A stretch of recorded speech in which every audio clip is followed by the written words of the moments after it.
Mr. Speaker, at this time I'd like to recognize the gentleman from California who's the sponsor of this bipartisan piece of legislation to talk about his particular underlying bill. I yield to the gentleman from California.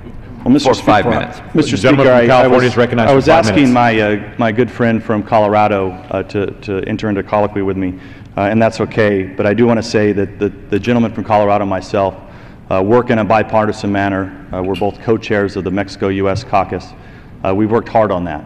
And I would hope that the gentleman from Colorado would listen to the debate today, because I think after we listen to the debate, I understand some of the concerns that he raises. But as Mr. Bishop pointed out, the Rules Committee was very gracious to allow all the amendments from the Democrat side and the Republican side to be offered and accepted to be debated here on the floor. And so I would just urge my colleague, who we work together on numerous other issues in this Congress together, that we find today a way to come together in a bipartisan manner, and hopefully the gentleman from Colorado will listen to all the facts as they're presented. Mr. Speaker, after decades of California water being controlled by the federal government, Congress can conclude one thing: flushing water into the San Francisco Bay is not helping to recover species, and people are suffering needlessly. We're going to hear a lot from opponents about this bill, about science. And I want to start right off the bat and make one thing clear. We are supporting sound science with H.R. 1837, and we are rejecting junk science that has long been foisted on the people of California. Junk science that the federal court has labeled the unlawful work of zealots. It is important for me to impress upon the House: the opponents of 1837 do not possess scientific high ground, as they are all but certain to allege. Their experts and the activists masquerading as experts who support them have been biased from the beginning and have molded their work to produce the findings that best suit their radical agenda. We can say this with certainty, that this agenda has not improved the fish populations. If that were true, we would not be here today. Mr. Speaker, the U.S. District Court has thrown out the biological decisions used to justify the horrible regulations that cut off water supplies to families throughout California. The court's decision was a shocking indictment of the kind of government operating in America today when it comes to our environmental laws. The U.S. District Court judge said, quote, "I've never seen anything like it," unquote. He went on to say that government scientists acted like zealots and had attempted to mislead and to deceive the court into accepting junk science. These are powerful statements by the federal court, and should give anyone who believes in due process, open government, and justice a cause for concern. But the band has marched on without missing a beat, and instead of disciplining these scientists, the Fish and Wildlife Service actually gave them an award for outstanding service under pressure. The arrogant disregard for public trust didn't stop there. Just yesterday, the President issued a veto threat, essentially doubling down on the dishonest smear campaign, accusing House Republicans, and I believe many Democrats, of doing just the sort of thing that his administration has been found guilty of by a federal court. Mr. Speaker, we are not ignoring the latest science in favor of special interests. We are not the people who are sending zealots into the federal court to lie in the defense of junk science. We are not the people rigging regulations to favor a small minority of special interest groups. The agenda of junk science governing the Bay Delta is indefensible. Just as the federal court had said, it's dishonest. Congress needs to ask itself, who are these people that come up with these things? Who are they? I think the Congress will be interested to find out that one of the leaders, just weeks ago, a guy by the name of Dr. Peter Glick, he spent his career trying to dry up farmland in rural communities throughout California. And in fact, he's even testified before Congress to this. But Mr. Glick is an activist. He's an activist who poses as a scientist. Just a few weeks ago, he admitted to impersonating another person and stealing information from a nonprofit. He then mingled that stolen information with a faked memo in an effort to discredit his intellectual critics.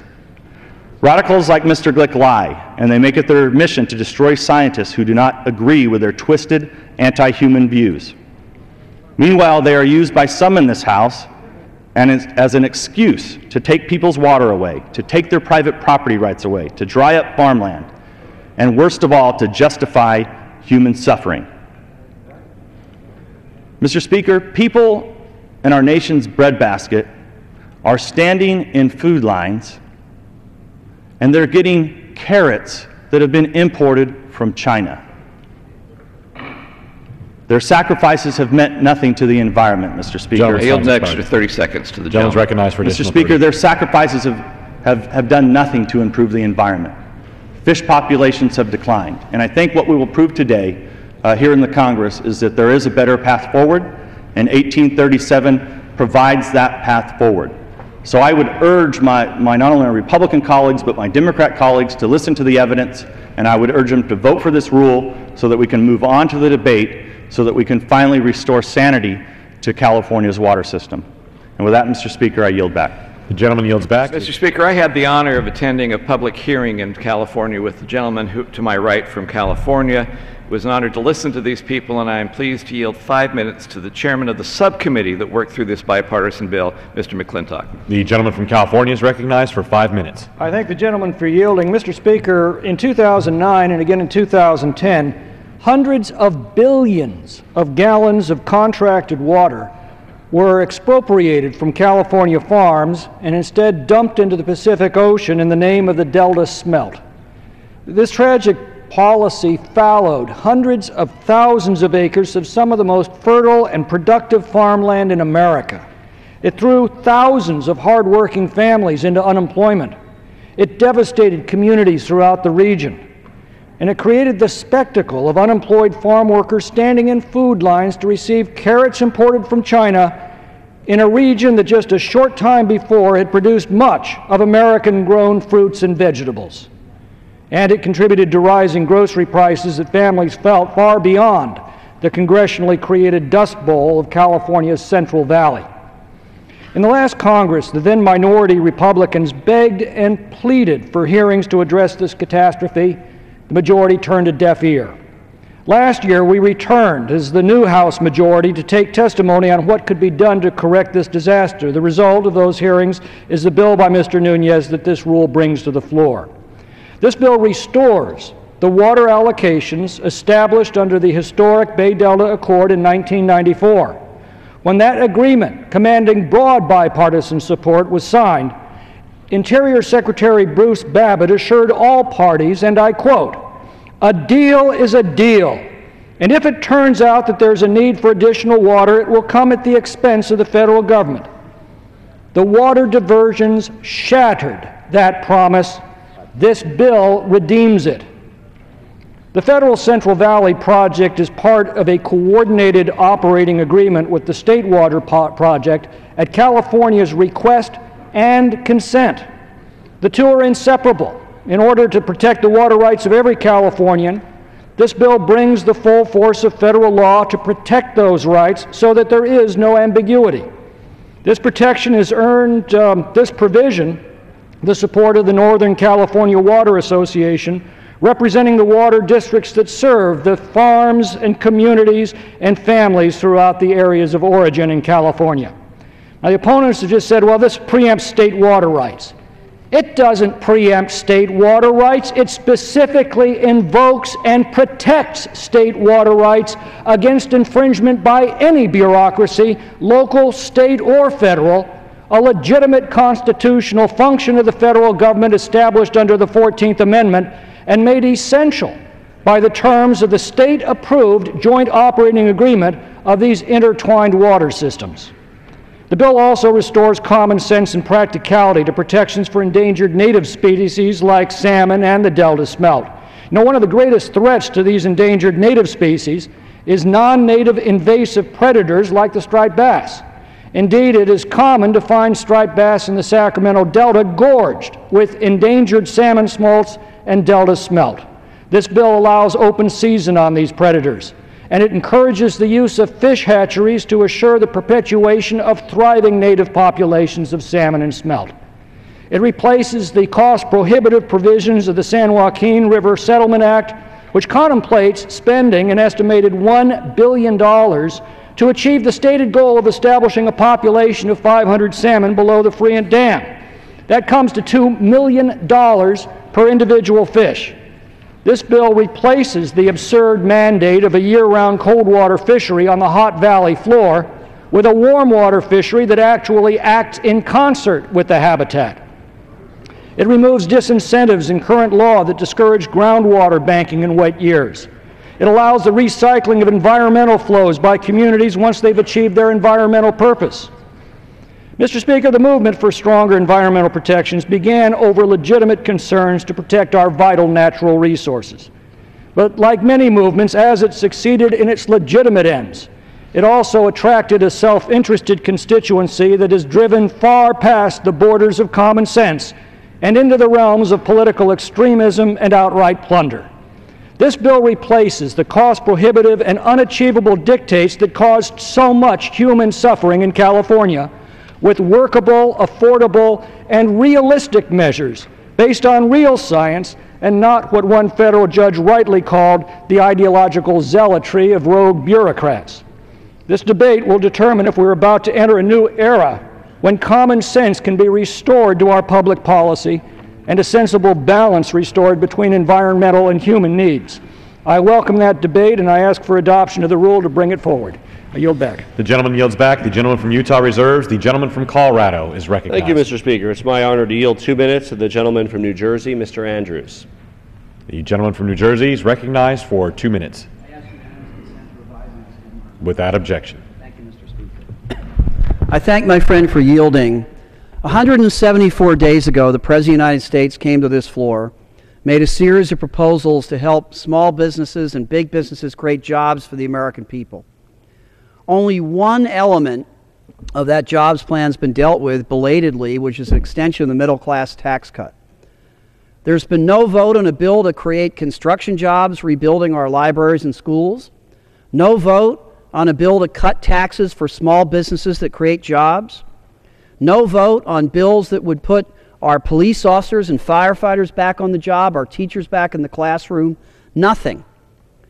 Now, the bill that's before us today is very important, not just for California, but for the country. It's something that needs to be taken up, and I respect all views on all sides.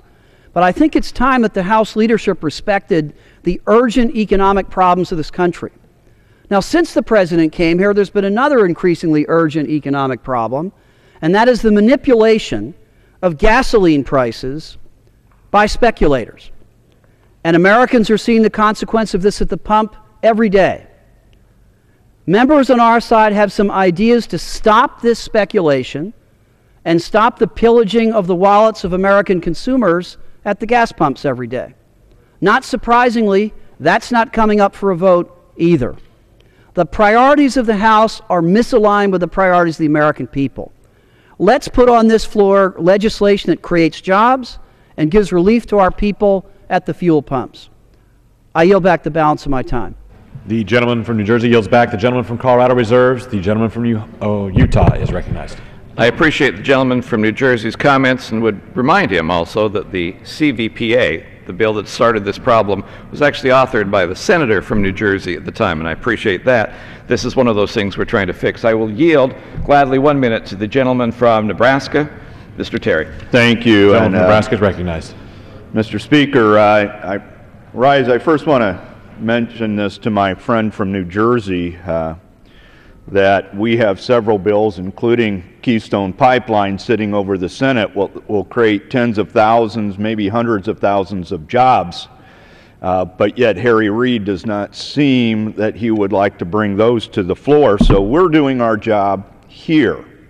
Now, this bill today is about creating really a new environment for job creation and recognizing the human suffrage that has occurred in the Central Valley. I visited out there almost 2 years ago and have seen the level of employment and the human impact of this federal mandate upon California under the Endangered Species Act. What we've seen, and I don't know about the court case where it really raised some serious issues regarding the credibility behind the rule itself, but what I do know is this federal impact, if I could have an additional 30 seconds, Yield an additional 30 seconds. Recognized. By adopting this bill today or passing this bill, we basically push the restart button so that entities that are hurt, environmentalists, can work together for an appropriate, balanced rule that protects people's livelihoods as well. So this should be a bipartisan bill. It came out of committee as a bipartisan bill. This is exactly the type of things that we should be working together and across the aisle. And I would encourage my friends on the Democratic side of the aisle to join with us and pass this bill. Gentleman's time's expired. Gentleman from Utah reserves. Gentleman from Colorado is recognized. Thank you, Mr. Speaker. I will yield 2 minutes to the gentleman from California, Mr. Costa. Gentleman from California is recognized for 2 minutes. I thank the gentleman from Colorado. Mr. Speaker, I rise today in support of the rule providing for the consideration of H.R. 1837. California's water system is broken. For too long, the San Joaquin Valley, which many of us represent, has borne the brunt of the water challenges facing our state. We have a water system designed for 20 million people. We have 38 million people today living in California. By the year 2030, we could have 50 million people. My district was and is ground zero for the hydrological and regulatory drought that occurred in 2009 and 2010. I was in the food lines where farm workers sadly had to find themselves in because there wasn't sufficient water to employ them. My constituents who rely on water for their livelihoods are looking for Congress to see that we are listening and care to work on real solutions that impact their future. Politics of water are not new in California nor in the West. They've existed for decades. I would hope that at some point we could put the politics aside. This debate is too important. It has been put off for too long. For the farmers, the farm workers, and the farm communities that I represent, I urge my colleagues to support this rule on a bipartisan basis. I yield the balance of my time. The gentleman yields back. Gentleman from Colorado reserves. Gentleman from Utah is recognized. Thank you. With gratitude to the last speaker, this may be about California water, but it impacts all of us who eat, and as you can tell, I'm one who does that very well. I will yield 2 minutes to the gentleman from Michigan, Mr. McCotter. Gentleman from Michigan is recognized for 2 minutes. Thank you, Mr. Speaker. I rise in support of the rule and the underlying bill. A bill, which is a piece of bipartisan legislation, was introduced not to serve mere partisans, but to serve real people, not to promote one's party, but to promote everyone's prosperity.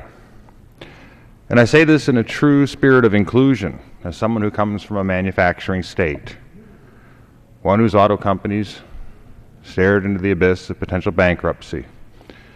And it was a bipartisan coalition that helped to save it, and a policy that was put forward by a Republican president named Bush and continued by a Democratic president named Obama. Today, we must come together in a similar bipartisan fashion, for there's a federally dictated drought in the San Joaquin Valley, one that devastates farmers and all of our fellow Americans who live, and if they can, work there. To me, as someone who has watched and lived with my constituents through such an experience, I see no choice but for the federal government to rectify its legislatively imposed drought and allow the people of the San Valley the same rights that we have to pursue our prosperity and continue to keep the fruits of our labor without the heavy hand of government coming in and making it more difficult for us to pursue and to create a better life for ourselves and for our children. And finally, on a note, I know that these are very contentious times, and one of the underlying issues regarding this bill is the Endangered Species Act. But whether you are wholeheartedly for the Endangered Species Act or wholeheartedly opposed, can we agree on one thing? The Endangered Species Act exists to preserve wildlife, not to impoverish human life. Mr. Speaker, I yield back. Gentleman yields back. The gentleman from Utah reserves. The gentleman from Colorado is recognized. Thank you, Mr. Speaker. I yield 2 minutes to the gentleman from California, Mr. Miller. Gentleman from California is recognized for 2 minutes. I thank the gentleman for yielding, and I rise in opposition to the rule, and I rise in opposition to the legislation. There's going to be an argument today about science. This bill makes it very simple. It ends that argument. It simply says that we will use the science that was in effect in 1994. We use the science that's what's 18 years ago. That will be the science for the purposes of this legislation. You might as well tell the people of California to use the same telecommunication systems they had in 1994. No iPhones, no Blackberries, no advancement in knowledge, skills, or training, or technology. It's a pretty simplistic approach to scientists. You might say it's mindless. That the federal government is going to come in and tell the state of California that it cannot use its regulatory process or scientific process to determine what's best for its state. As the Attorney General of our state says, the federal government simply, and the Supreme Court says the federal government simply cannot commandeer the legislatures of the states. But that's what this legislation does. I love the fact that we have people here with wonderful conservative credentials who are now suggesting the federal government should preempt California law, preempt the California legislature, preempt the federal law, and go back to 1994. Where else would you take America back to 1994 in terms of imposing the will of the Congress on the states?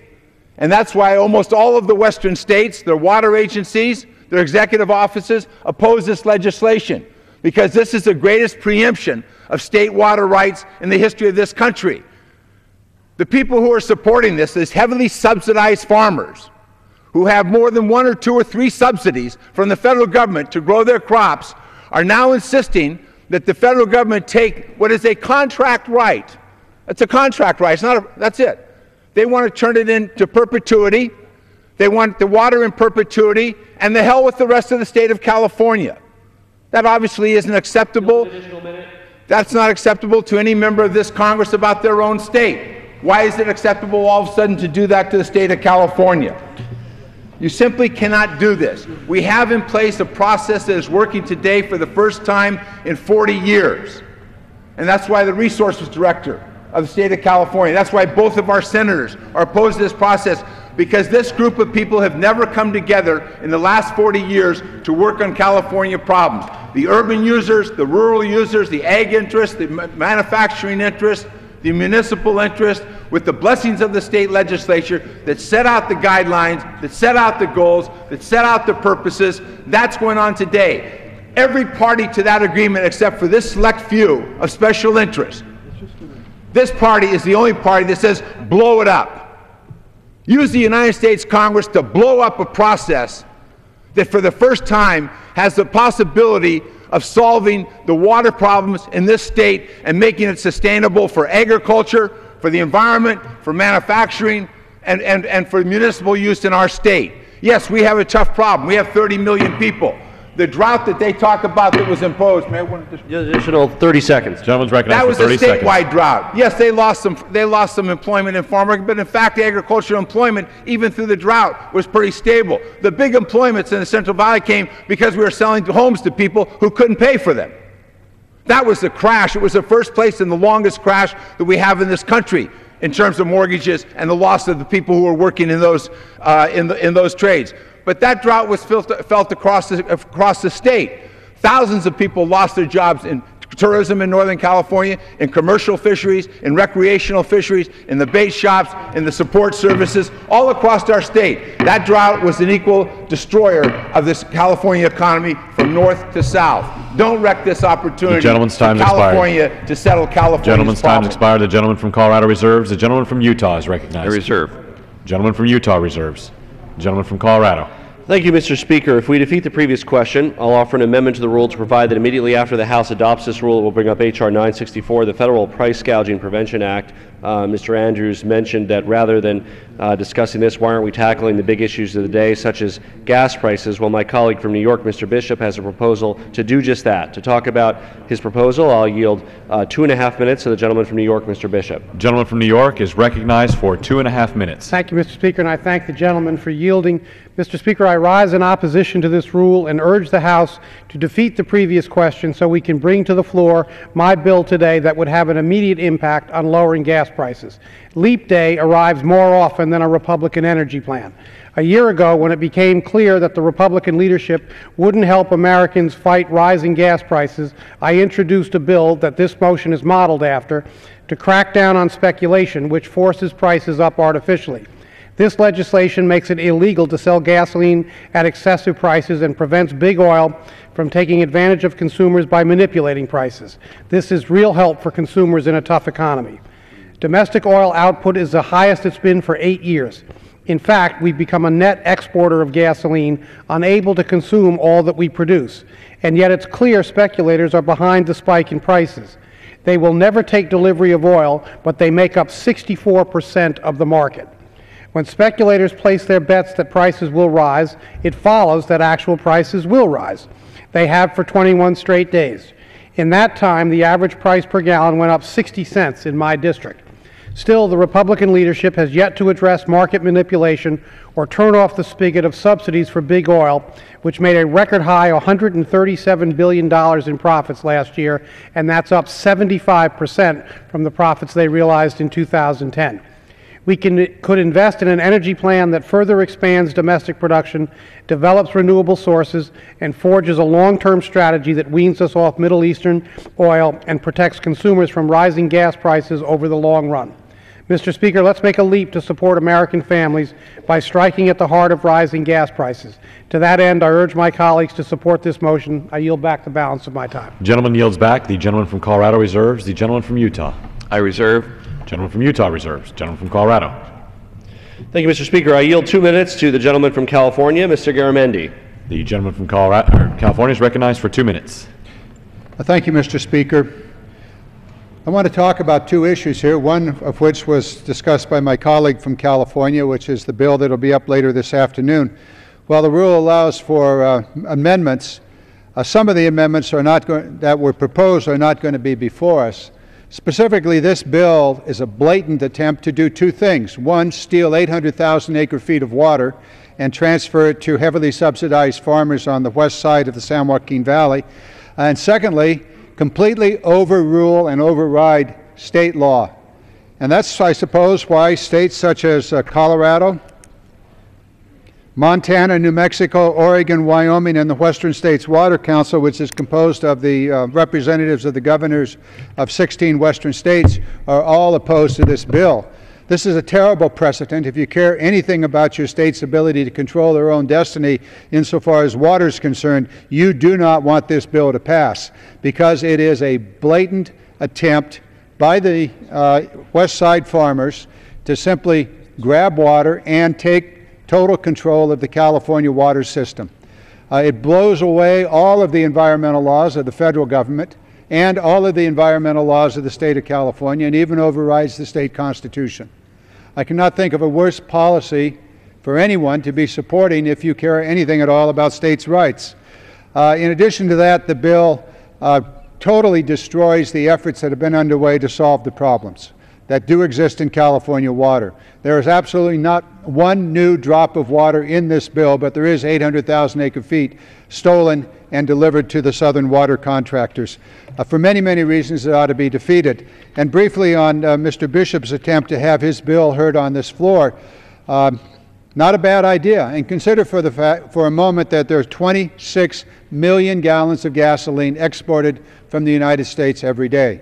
Something's wrong when that's occurring. At the same time, we're finding higher and higher gas prices. I yield back. The gentleman yields back.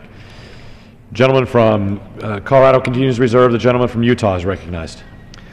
Thank you. I'd remind the body once again that 9 out of the 10 amendments that were presented to were made in order. The only one that was not made in order had a question of its germaneness to the body here. I'm pleased to yield 3 minutes to the gentleman from California, who does have a germane amendment that will be debated later on the floor. The gentleman from California, 3 minutes. The gentleman from California is recognized for 3 minutes. Thank you. Appreciate the opportunity to talk on this. Not only in support of the rule, but in support of the bill. This is something we've went through in committee with very great debate, but it goes well beyond the debate of committee. We've debated this in the state of California for many, many years, if not decades now. But to have members from California come down to the floor and say that this is mindless, this is anything but mindless. These are jobs. You know, when you go down to Dennis Cardoza's district and see 30% unemployment in the Los Banos area, or down to Jim Costa's district and see 30 to 40% unemployment in Firebaugh or over in Mendota? Mindless? Come down and talk to the people in our district and tell them that their jobs are mindless, that their homes are mindless, that their cars that they're having to give up are mindless. These are farm workers, these are individuals, these are farmers that are we're seeing their families destroyed right now. Not mindless, and they're certainly not special interests. Come down to these districts. We invite the president on a bipartisan basis many times now. Come to California, don't just go to LA and San Francisco, but come see the Central Valley and the challenges that we have. See how when the water is shut off, how we see our farms destroyed. But absolutely, this has impacts to the rest of the nation. If you want a safe food supply, if you want a reliable food supply, make sure we have reliable water delivery. And that's simply all this does. You know, any time that we talk about water throughout the nation, or certainly throughout California, it becomes a battle. You know, a lot is talked about pre-94, when a deal was a deal. That deal hasn't been changed by the farmers. That deal has been changed by members of Congress that have preempted state water rights. We want a deal. We want a deal every year. We want an agreement that says that if you're going to have a contract for 100% of your water, you actually get 100% of your water. But this year, because we had a lack of storage last year on the wettest of water years in California, this year we're going to have a 30% water allocation. We're still going to pay 100% of the cost of the contract, but have 30% of the water, which means once again we will see 30% unemployment in Jim Costa's district, in Dennis Cardoza's district, in my district, in many of the districts throughout the Central Valley.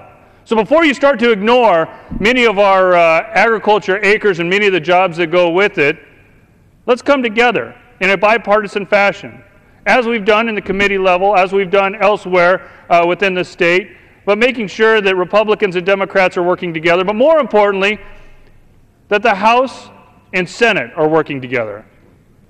Now, I give a great deal of praise to the author of the bill, Congressman Nunes, for getting a regional perspective from this, getting North and South and Central California to actually work together. That is a tremendous accomplishment. But the bigger accomplishment is actually getting the Senate and the House to work together. Additional 30 seconds. It is time that we come up to a solution that avoids further cost, that avoids further delay, that avoids us having to continue to cut jobs in the Central Valley and in California. It's time to come to an agreement that will actually save the Central Valley and our farming industry and making sure that we've got certainty in water year in and year out. This bill will show the priority of the House. If the Senate has a different priority, let them show that. But the California public expects the Senate and the House to work together, just as we've come together in a bipartisan fashion on this bill, and I yield back. Gentleman's time's expired. Gentleman from Utah reserves. The gentleman from Colorado is recognized. Thank you, Mr. Speaker. I yield 2 minutes to the gentleman from California, Mr. Thompson. Gentleman from California is I recognized. thank the gentleman for yielding. Mr. Speaker and members, you know, I think it was Einstein that said if you start with the wrong numbers in your equation, you can never get to the correct solution. And what we just heard was a textbook perfect example of that. The idea that there's 30 to 60,000 lost jobs as a result of what's happening south of the Delta. I don't know where those numbers came from, but you know, you're certainly welcome to your own opinion, but you're not welcome to your own facts. And the facts tell a whole different story. If you look at what UC Davis did, if you look at what the University of the Pacific did, UC Berkeley, all their numbers point to a loss associated with certain things. A loss of jobs associated with the drought, a loss of jobs associated with an endangered species. But these are in the hundreds or the single-digit thousands, not anywhere close to 30 or 60,000. We need to get this thing right. And my friend from California was absolutely correct when he called for us to work together. And that's exactly what we've been trying to do, to work together. This bill was crafted not with the stakeholders at the table. This bill was crafted in the proverbial back room with not all of the stakeholders present. None of us who have a legitimate dog in this fight were included in this. If this bill were to pass, there will be thousands of jobs lost. They'll be north of the Delta. There'll be farming jobs, there'll be fisheries jobs, there'll be recreational jobs, there'll be all kinds of jobs associated with the economy north of the Delta. You can't come to this floor with legislation that creates winners and losers in the marketplace without bringing everybody to the table to work on that. And that's exactly what this bill does. It creates winners and losers. It chooses jobs south of the Delta at the expense of jobs north of the Delta. That's wrong, and this bill should be defeated. The gentleman's time's expired. The gentleman from Colorado reserves. The gentleman from Utah is recognized. Thank you, Mr. Chairman. Sometimes it's hard to estimate jobs when you're thirsty, but I realize if there was even one job that is cost because of bad federal behavior, that is one job too many. I am happy to yield 2 minutes to my friend from Florida, Mr. Diaz-Balart. Gentleman from Florida is recognized for 2 minutes. Thank you, Mr. Speaker. I'm glad, sir, that you just mentioned that, because I just heard here that, no, it's not maybe X thousands of jobs that are going to be lost, it's X minus a few thousands of jobs that are going to be lost. What? Did I just hear that? I just did. You know, rarely do you see such a reckless and immoral disregard for American families, for American farmers, for American farm workers, for hard-working people than what we have in front of us and what this bill is trying to solve in a bipartisan way, because this does have bipartisan support. I keep hearing about all this, you know, these horrors, but wait a second. Take a step back, Mr. Speaker. These are farmers who've been farming that very land for generations. For generations. This is not like that they're trying to do something new. They've been doing this for generations. And if you imagine the circumstances that the federal government steps in and says, no, we're going to cut off your water. You're not going to be able to farm, and forget about those jobs. Go do something else just because some bureaucrat someplace decides that they found a fish all of a sudden after these farmers have been there for generations. You know, sometimes a little common sense has to prevail, and sometimes a little moral sense has to prevail. Let's stand up for these farmers who have been there for generations. Let's stand up for these farm workers, the poorest, hardest working individuals who have been there for generations. Let's say no to a federal government that thinks that, oh, just a few less jobs won't hurt, won't matter. This is grotesque. This is immoral. Let's stand up together in a bipartisan way to stand up for American families, for American farmers, like they deserve this Congress to do for them. Thank you, Mr. Speaker. Gentleman yields back. I had the opportunity of going down to California to one of the hearings where we met the farmers who were living in this particular area. I heard their anguish. I understood their anger.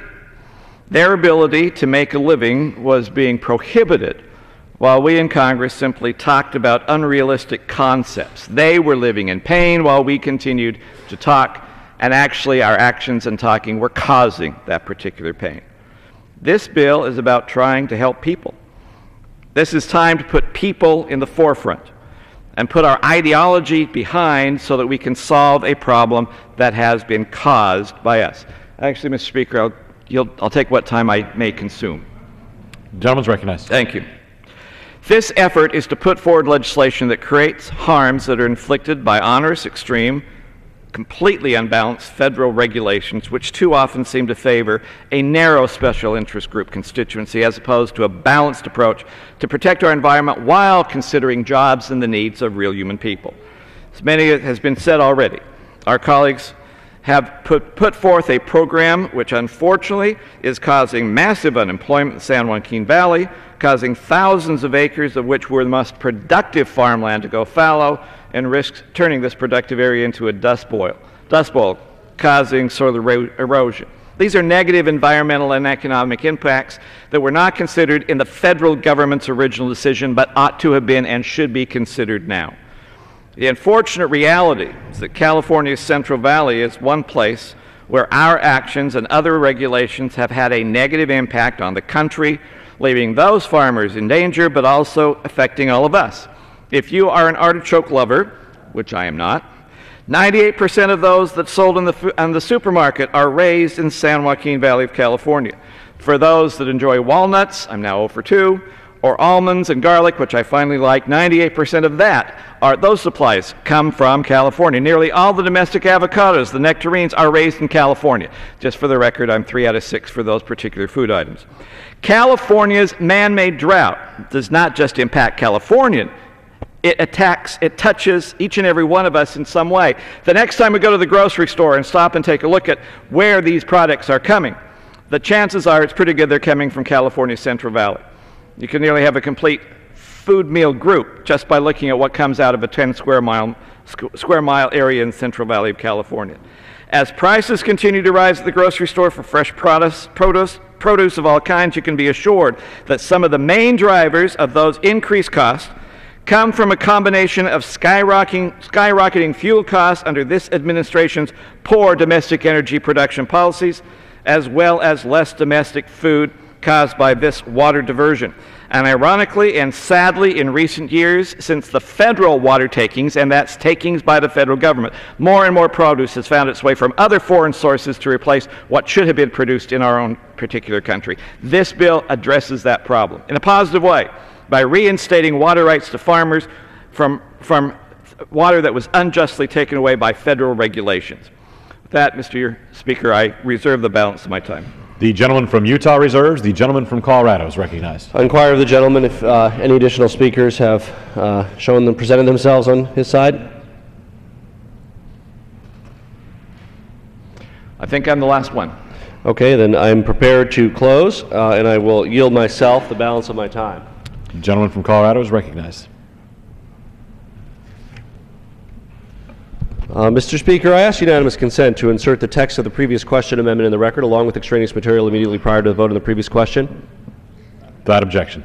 Thank you. My colleague, Mr. Bishop, has brought forth something that I think is an important national issue that my constituents have certainly been calling me about, and I know that there has been concern from across the country about rising gas prices, and if we defeat the rule and the previous question, we will be able to immediately bring forth Mr. Bishop's bill and a discussion about price gouging in gas prices. Mr. Speaker, this bill sets a dangerous precedent for preempting state water rights, leaving other states vulnerable to federal interference. This bill is opposed by the state of California, California's 2 senators, the leaders of both legislative houses, commercial and recreational fishing associations, water districts, local government, and the California Bay Delta farmers. This bill overrides a bipartisan local settlement to restore the San Joaquin River that ended 18 years of costly litigation and uncertainty. This bill guts the review process for water projects in California's Central Valley and eliminates science-based protections for many species required under both California law and the U.S. Endangered Species Act. There's simply no reason to support legislation that has myriad of unintended consequences, is an attack on certainty, and is an attack on issues that should be decided, frankly, by states and stakeholders.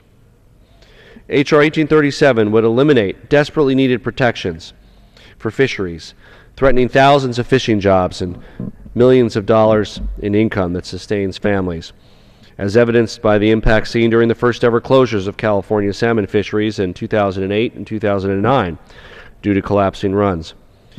This bill is a recipe for lawsuit after lawsuit, an attack on a century of state leadership on water law, and a dismissal of the consensus agreement that the people of California have reached without the needless meddling of this body, without those from other states being called upon to settle a California matter of water.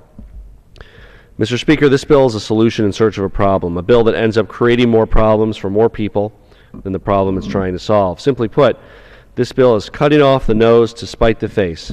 My state, along with 17 others, stand to get harmed over in the process, particularly by the dangerous precedent of federal second-guessing of local water rights. If this bill were really about the Delta smelt, then it should be drafted more narrowly. If this bill were really about jobs, then take into account the jobs of the salmon industry, which the bill would decimate. Take those concerns to local stakeholders, to the state of California, and work out a solution that's in the best interest of California citizens. Unfortunately, this bill is not about real problems. It's about scoring political points and sound bites. I urge my colleagues to join me on a no vote on the rule and the underlying bill and defeat the previous question. I yield back the balance of my time. The gentleman from Colorado yields back. The gentleman from Utah is recognized. Thank you, Mr. Speaker. In addition to restoring agricultural productivity in this area, what has been referred to as America's salad bowl, this bill is a comprehensive piece of legislation which would reduce federal spending by $300 million by allowing certain water users presently obligated to repay federal loans on water projects in this area to repay those loans early on a penalty-free basis.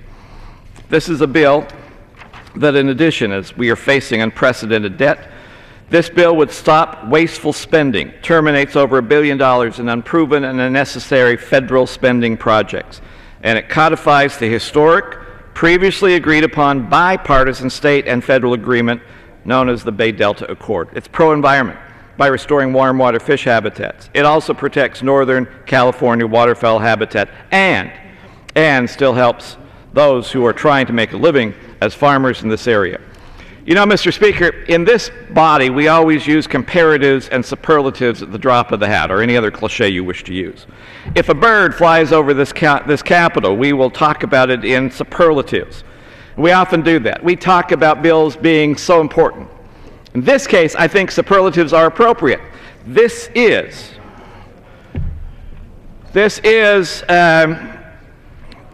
he here? This is a significant bill that is life and death for these farmers, and it is unique. Even though it deals with California, there is no other state that has this particular problem. We are not setting any precedent for anywhere else, and I yield the balance of my time to the Speaker. The Chair recognizes the Speaker of the House. Well, let me thank my colleague for yielding, and my colleagues know that I don't often come to the floor and speak on bills. But as I saw this bill coming up today, I thought to myself, here is a perfect example of government getting in the way.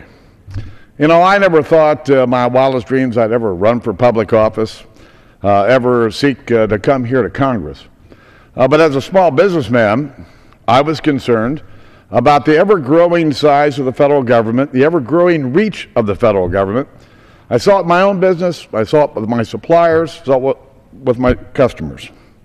And out of that frustration, I came here because I thought government was too big, spent too much, and was far too intrusive into our economy and, frankly, our society. You look at this bill, and it's a perfect example of the overreach of government. We've got a group of people in California who don't like production agriculture. I think that using water to grow crops to feed the world is environmentally dangerous.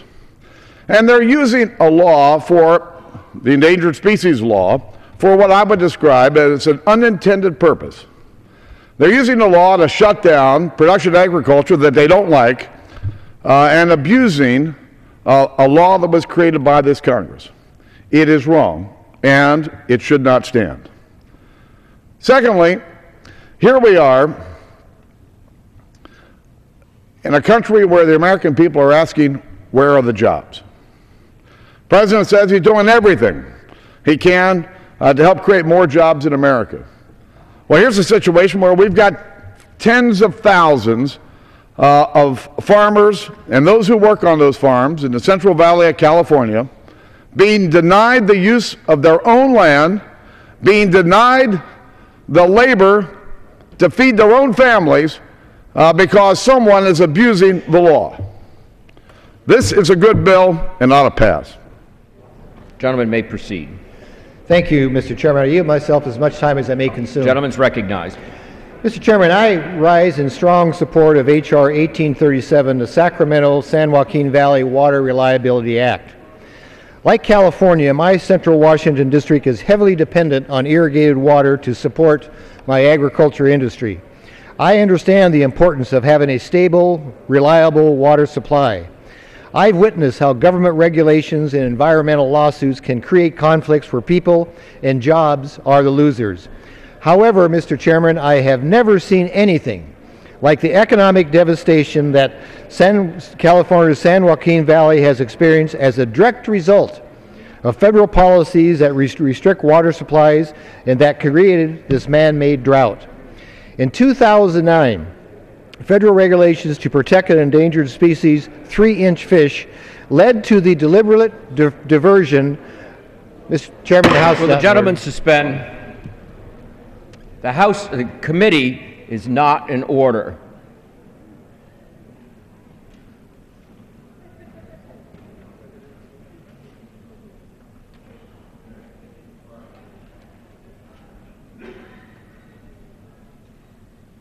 Gentleman may proceed. Thank you very much, Mr. Chairman. And let me repeat, in 2009, federal regulations to protect an endangered 3-inch fish led to the deliberate diversion of over 300 billion, Mr. Chairman, 300 billion gallons of water away from the San Joaquin Valley farmers. This caused hundreds of thousands of acres of fertile farmland to dry up. It put thousands of people out of work, and it caused unemployment to reach 40% in some communities. Last April, the Natural Resources Committee traveled to Fresno for a field hearing where we heard directly from farm workers and valley growers who have been devastated and seen their livelihoods pushed to the brink by this man-made drought. We heard stories of farm workers who normally feed the nation being forced to stand in food bank lines to receive handouts of carrots from China. Mother Nature temporarily rescued this region with historic precipitation last year, but another man-made drought is just around the corner if we do nothing. Rain and snow levels have declined, and just last week the federal government announced that the San Joaquin Valley farmers would receive only 30% of their initial water allocation for this year. This is unacceptable, and if Congress doesn't act now, we will once again see farm workers having to abandon the fields and return to the food lines. Families and communities in California have waited far too long for Congress to act. In 2009, Mr. Chairman, and in 2010, Mr. Chairman, while this man-made drought was devastating California, the Obama administration and a Democrat-led Congress did nothing. Republicans are ready to act today on a bipartisan legislation that will end this man-made drought and protect up to 30,000 jobs. This comprehensive solution would restore water deliveries that have been cut off due to federal regulations and environmental lawsuits. It will ensure a reliable water supply for people and for fish, and it will secure water rights, just generally. And it will save taxpayer money by ending unnecessary and dubious government projects. I want to stress, Mr. Chairman, that this man-made drought does not just impact California, but has rippling effects across the entire nation. California's San Joaquin Valley is a salad bowl for the world and provides a significant share of fruits and vegetables for our country. The inability of these farmers to do their job would lead negatively to increased reliance on foreign food sources. Why, Mr. Chairman, would we want to do that? Also, according to an official analysis by the nonpartisan CBO, this bill will repeal and reduce nearly $300 million in federal spending over the next 10 years, while also generating nearly $250 million in revenue. To repeat, this bill cuts spending by $300 million, and it increases revenue by $250 million. This bill is a chance to right the regulatory wrongs of the past, to end future man-made droughts, and to protect jobs and economic livelihood of farm workers, farmers, and their family. So I urge my colleagues to support this bill, and with that I reserve the balance of my time. Gentleman reserves the balance of his time. The gentlelady from California. Thank you, Mr. Speaker. I yield my 5 minutes. Gentlelady is recognized for 5 minutes. Thank you, Mr. Speaker, and I really applaud my good friend, Dr. Hastings, with some of the statistics he was quoting about the farmers in the valley. There were misrepresentations which were later clarified of the actual figures that were affected, and unfortunately they were very far apart, and that's just for the record. I'll be glad to give Mr. Speaker anybody that wants them later. But H.R. 1837, the San Joaquin Water Reliability Act, is anything but. It repeals existing state law as written for the use of the water from the San Joaquin River in California's Central Valley. It reallocates water in a way that elevates agricultural uses above all other water needs. That's municipal, fisheries, and environmental uses. If enacted, this bill was mostly aimed at California. Believe me, mostly California. But it would set precedent as an unprecedented standard of state preemption, environmental disregard, privatization of a public resource for the benefit of a select few. And it could be, in my estimation, be renamed the Barrister Employment Act. State legislature stated it best. This is the California State Legislature. 1837 is almost breathtaking in its total disregard for equity and its willful subjugation of the state of California to the whims of federal action. And may I point out that in the past, my colleagues on the other side have asked for less intrusion of the federal government, less government control, let the locals handle it. This would do the reverse. It would put it in the hands of the federal government to be able to determine the state's rights to enact its own water laws. Despite amendments to the bill by the majority, it still seeks to make sweeping negative changes to states' ability to manage water in the West, amends the state constitution, and undermines California's ability to manage its own resources. It would repeal or overturn nearly 20 years of environmental protections under Central Valley Project Improvement Act, the CVPIA, and the Endangered Species Act, ESA, which is normally on the attack by my friends on the other side. It repeals San Joaquin Restoration Settlement Act, a compromise widely supported by all stakeholders, and diminishes funds for restoration. It also completely eliminates co-equal goals of protecting environment and allowing for water deliveries. It puts jobs of fishermen at risk, and the Pacific Fisheries Management Council has raised concerns on the impacts of fishery and fishing communities. The Northwest fisheries were closed in 2008 and 2009 and parts of 2010. They had no fishing. The industry was lost to them. The Subcommittee of Water and Power received over 34 letters with nearly 300 stakeholders opposing this legislation, and that includes the Western States Water Council, 7 states, California, Colorado, Montana, Nevada, New Mexico, Oregon, and Wyoming, the Department of Interior, and of course the U.S. Statement from the Administration Policy. It is also senior senator and the junior senator of California oppose this, and the list goes on. Elected officials, environmental groups, the state legislature, attorney general's offices, governor's offices, and letters from these different states, not to mention nonpartisan, 18 governor-appointed Western States Water Council. The scope of harmful provisions included in this legislation is matched only by the number of necessary provisions left out. Severity of the legislation, which benefits only a small group, not benefiting all of California. Through a series of amendments, my colleagues seek to address the glaring issues associated with the legislation, the subsidies reform, construction of new facilities, and the use of best available science. Mr. Speaker, this is a bad bill, and I urge a no vote, and I reserve the balance of my time. Gentlelady reserves the balance of her time. The gentleman from Washington.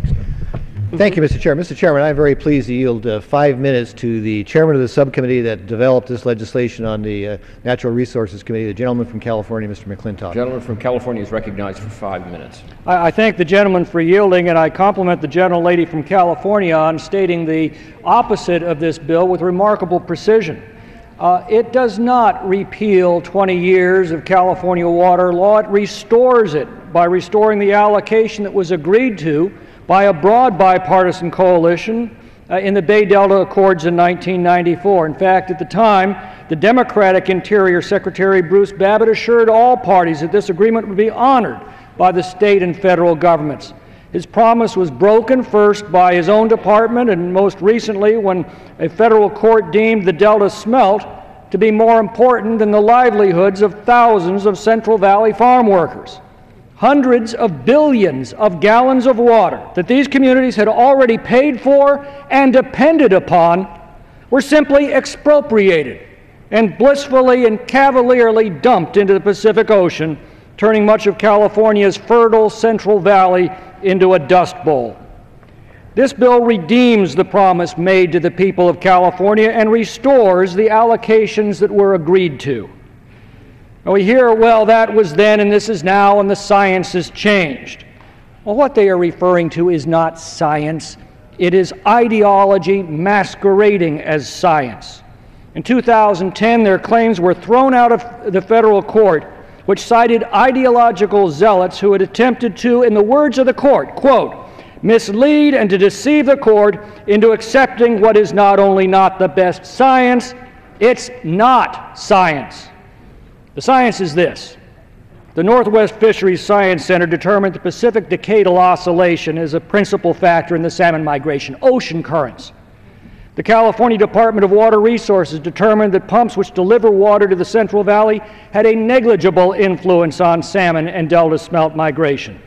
The National Academy of Sciences reported that non-native and invasive predators, like the striped bass, are a far more significant influence on salmon and delta smelt populations. So the second thing that this bill does is to replace the ideological zealotry that created this human disaster with practical and fact-based solutions to support native delta smelt and salmon populations. For example, as I said earlier, it's common to find striped bass in the delta gorged with salmon smolts and delta smelt. This bill allows open season on these destructive, invasive, and non-native predators. Fish hatcheries produce millions of salmon smolts each year, and tens of thousands return as fully grown adults to spawn, but these fish are not allowed to be counted. This bill counts them, assuring that hatcheries will produce thriving and bountiful populations of salmon and delta smelts and any other species considered endangered. The San Joaquin River Settlement Act envisions an absurdly impractical year-round cold water salmon fishery on the Hot Valley floor at an estimated cost of $2 million per individual fish. That act was adopted by the Democrats 2 years ago when they controlled this House. It is so expensive because it attempts to establish something that only existed sporadically in nature. Instead, this bill establishes a year-round warm water fishery that acts in concert with the habitat at a fraction of the cost. Third, the bill removes disincentives in current law that discourage farmers from purchasing surplus water in years to recharge groundwater banks. It removes prohibitive regulatory restrictions on water transfers between willing buyers and willing sellers, which once had efficiently distributed water throughout that system from areas of surplus to areas of shortage. It allows environmental flows to be recycled and used by human communities once those flows have achieved their environmental purposes. Fourth, it brings the full force of federal law to invoke and protect state water rights and forbid their violation by any bureaucracy, local, state, or federal. In fact, this provision specifically addressed concerns raised by the very same opponents to the original bill, who feared that because of the unique joint operating agreement between the state and federal governments, that changes in federal allocations could lead to raids on senior water rights holders by the state government. This provision fully addresses those concerns through the federal government's legitimate constitutional authority in the 14th Amendment to protect the property rights of its citizens against encroachment by any government bureaucracy. This is the preemption issue that the opponents are raising. They are some of the same opponents who attacked the original bill for not protecting those rights. This bill doesn't preempt those rights, it specifically invokes them and protects them. It brings to an end the predation on the world of California. It places senior water rights holders in a safe and secure position and treats our water as a precious resource it is. Time of the gentleman's expired. The gentlelady from California. Yes, I yield 4 minutes to Mr. Garamendi from California. Gentleman's recognized for 4 minutes. 4. Thank you. One hardly knows where to start when you take California water law and push it aside and preempt it with federal water law, really running over the top of the state of California, and then you steal 800,000 acre feet and transfer it to your buddies. Yes, you're going to come up with a lot of reasons why it makes sense, but the reality is quite different.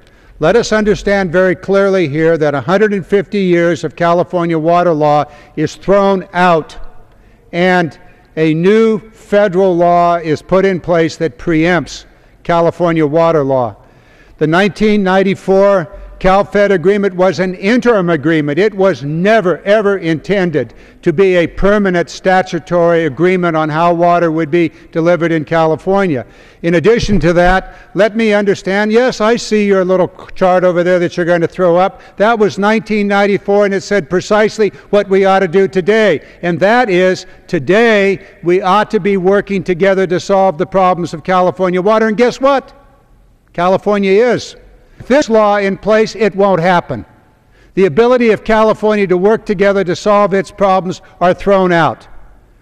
What sense does that make unless you want to steal 800,000 acre-feet of water and take an agreement that was forged over 20 years to solve a problem on the San Joaquin River that is not for year-round salmon flows, but only for the spring salmon flows? Why would you want to do that except you want to take somebody's water? The water is the water of the fishermen as well as the water of the farmers. And by the way, facts are ugly little things. There was no 30,000 people that lost their job, no 60,000 people that lost their jobs. The University of California, Berkeley, University of California, Davis, and University of Pacific all say that the losses were less than 7,000, which almost equal to the losses to the fisheries. Does the gentleman yield on that point? No, not yet. I'll be happy at the end of this. When we get to the end of this story, it is going to be a story for the rest of the nation. If you happen to be a western state, if you happen to be a midwestern state that has a federal water project from the Bureau of Reclamation, beware. Because this is the first ever attempt to throw aside 100 years of reclamation law in which deference is given to the states over the power of their water rights and their water laws. Yes, you can say Section 4 of this bill deals with that. No, it doesn't. It does not deal with the totality of California water law. In fact, the bill destroys that totality. Western states are opposed to this. The list has been given. And other states, watch out. This is a power grab. This is a water grab. This is an imposition of the federal authority over the states, and specifically over California. And yes, Mr. Chairman, excuse me, if I might, through the chair, you said that there is 100% water. No water district that preceded the federal project have 100% allocation. Every other water district has shortage provisions in those water contracts. And by the way, whatever power we may have, we don't have the power to overcome a natural drought, which is precisely what is happening in California today and happened during the period that this bill speaks to.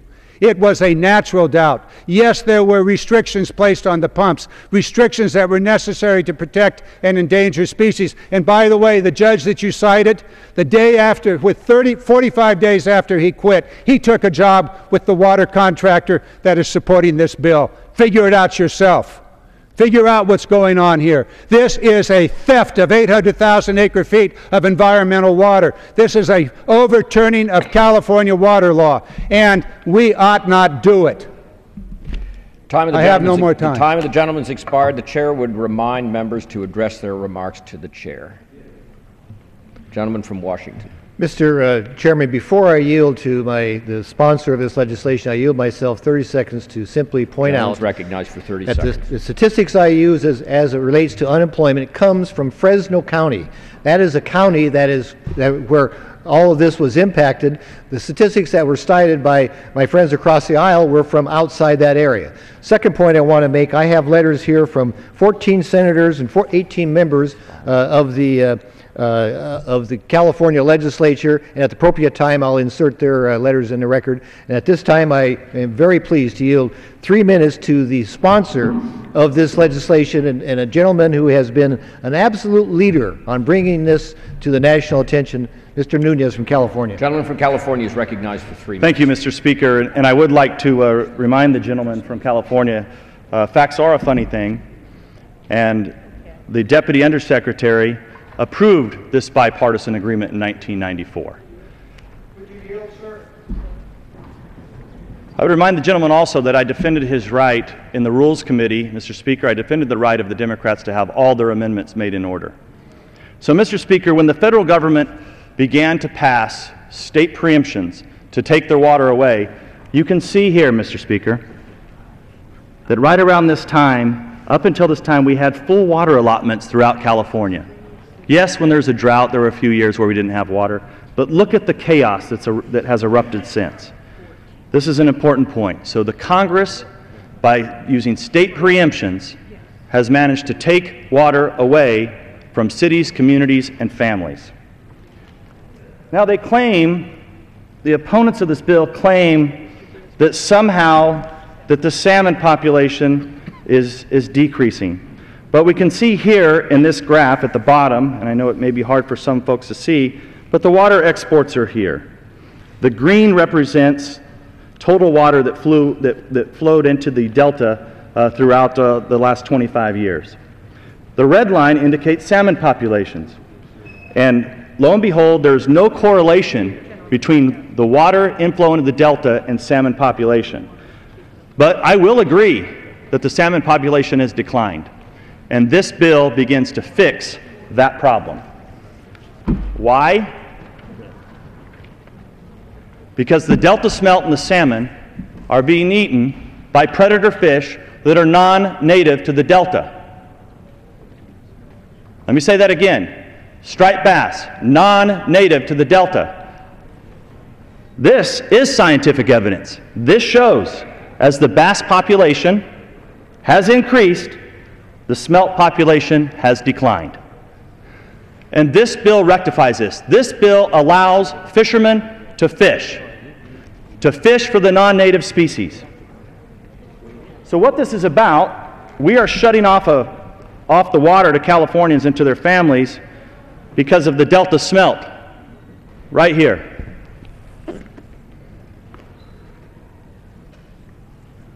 And they talk a lot about these dangerous pumps that are pumping this water, these engineering projects that allowed this valley to bloom, that have improved the environment over the time. Less than 2% of the juvenile salmon, it's negligible in the pumps. But instead of looking ways to stop that negligible impact, we allow the predator fish, the striped bass, to eat 65 to 90%. Say that again, 65 to 90% of the juvenile salmon are being eaten by this bass. I yield the gentleman one additional minute. Gentleman is recognized for 1 minute. And here we have evidence of this. You can see the bass, and I know this is a little gruesome for some folks at home, but here you have the smelt inside the bass. But yet, this government is allowing this non-native species to eat the thing that they so love, the delta smelt. So what's been the result, Mr. Speaker? Food lines. Food lines. In the breadbasket of the world that used to grow the nation's carrots, we now imported carrots from China to feed the people in the food lines.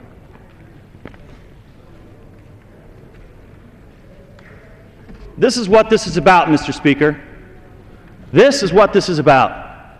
These are children in a food line eating carrots imported from China. Does this Congress have a moral compass to do the right thing? And I ask the chairman for an additional 1 minute. Recognize the gentleman for one more minute. Gentleman is recognized for 1 minute. Children in food lines eating carrots imported from China. So, Mr. Speaker, we don't need any fancy speeches here today. Sixth grader from elementary school in my district, and I won't read the whole thing, but I will say this. He sent this letter. Not only does this problem affect the farming industry, it also affects the farmers, families, and their livelihood. I am sure you've heard this complaint, but before, as the future generations, it is a great concern to me. Please do what you can to get the water to the farmers once again. Then we can use the fertile soil the people of this valley have been blessed with. The sixth grader is correct. This Congress should do the right thing. We need Democrats and Republicans to come together today. As the Speaker of the House stated earlier, this is to right a wrong. And I urge passage of this bill, and I yield back. Gentleman yields back. The gentlelady from California. Thank you, Mr. Speaker, and I can't believe how many of these people that wrote letters and the stakeholders, including 105 fishing agencies, be so wrong. I yield 3 minutes to Mr. Chairman Markey. Gentleman from Massachusetts is recognized for 3 minutes. I thank the gentlelady. Now, while this bill directly affects the state of California, even though the state of California opposes the legislation, it is also opposed by representatives of the other Western water interests, the state of Montana, the state of New Mexico, the state of Oregon, the state of Wyoming, the state of Colorado, all join California in saying they don't want this bill. And why are they all saying that? Well, they're saying it because of the precedent that it will set in upsetting settled water rights in the West. Now, to address that issue, the Republicans have inserted in the bill language that says this bill does not set a precedent in upsetting all the water rights in the West as it upsets all the water rights in California. So what's that like? Well, in 1929, the Belgian surrealist painter René Magritte painted a painting of a tobacco pipe, and under the pipe he painted the words, "This is not a pipe." But of course it was a pipe, or at least a painting of a pipe, and this bill has a similar surrealistic quality to it. The bill states that the violence of this bill in upsetting water rights is not a precedent, that nothing that happens in California will be a precedent for any other state, which is why, of course, all the other states are opposing the bill because of the precedent that it sets. This bill sets the precedent to upset all those other arrangements. Others in the West who may wish to restructure water rights elsewhere around the West will look to it as a precedent. So I would say to the majority, nice job, but no cigar. Clearly, this bill does set a bad precedent, and we can't get around that fact just by putting in the bill that it does not set a precedent. You are, for all intents and purposes, taking all of those arrangements, set up over generations, and in one bill, opposed by all those states, upsetting the apple cart and setting a brand new era. And you cannot get around it by saying in the bill, this does not.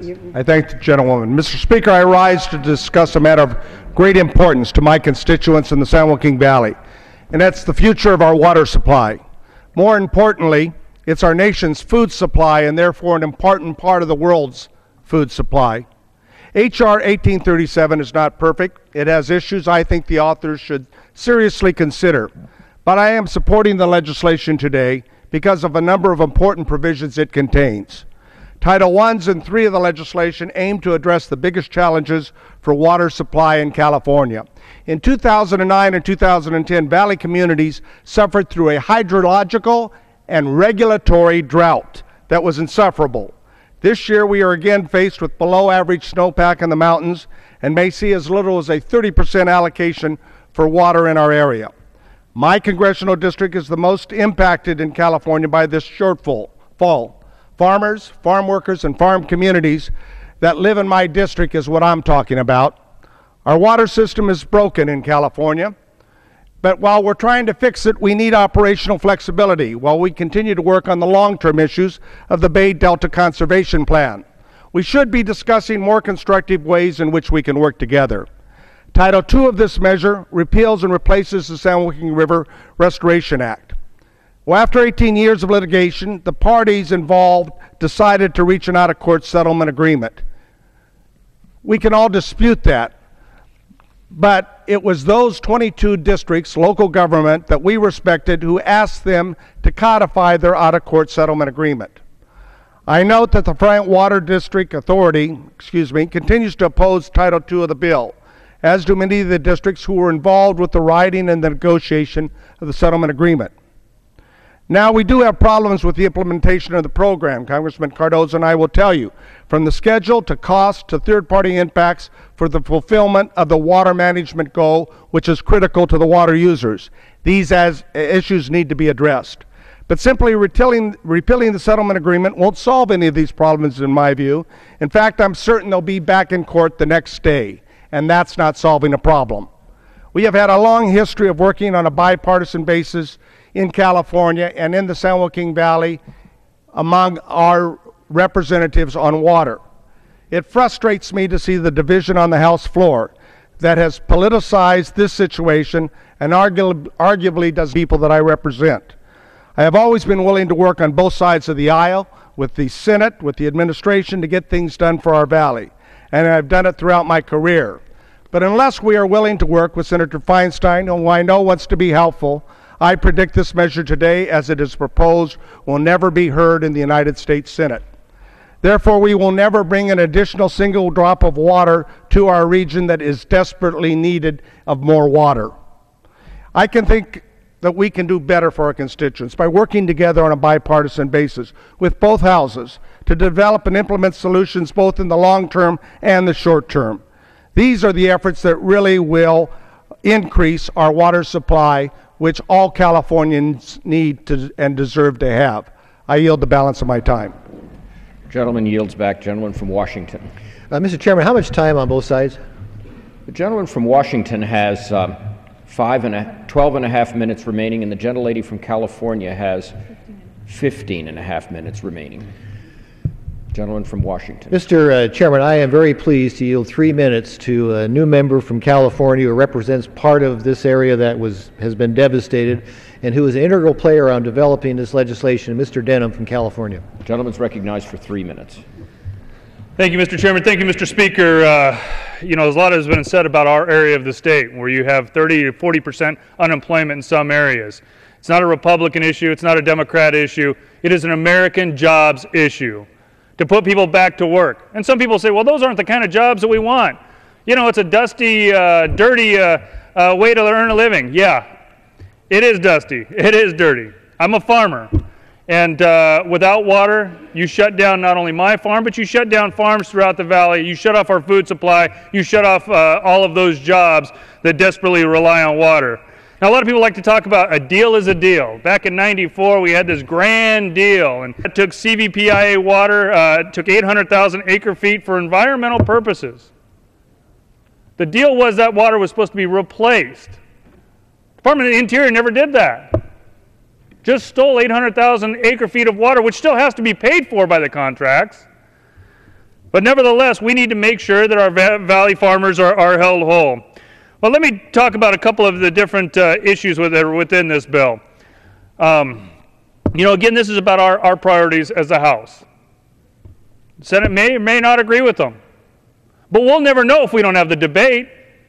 Shouldn't the Senate at least have an opportunity to look at this bill and vote on the bill and debate the bill? If they don't like the bill, present us your own. But don't just ignore the valley farmers. Don't just ignore the amount of jobs that we're losing as a state. You don't like it, come up with your own bill. We'll vote on that. We'll debate on that. Well, we're going to express our priority. And our priority is about the jobs of the Central Valley. We're going to send you a bill that not only deals with greater water certainty, but also deals with duplicative regulation. You know, I'm also on the Transportation Committee, and whether it's the Resources Committee or the Transportation Committee, when you have a higher environmental law like California does, why go through the same environmental policy twice? Why not streamline NEPA so that you don't have that duplicative regulation that shuts down our water projects? And while we're at it, we can fight all we want on where the water that we currently have is delivered or who wins and who loses. But we lose as a state, we lose as a country until we get more water storage. We put an amendment in this bill in committee that will authorize new water storage, whether it's Sites Reservoir, Los Vaqueros, Shasta, or in my area, Temperance Flat.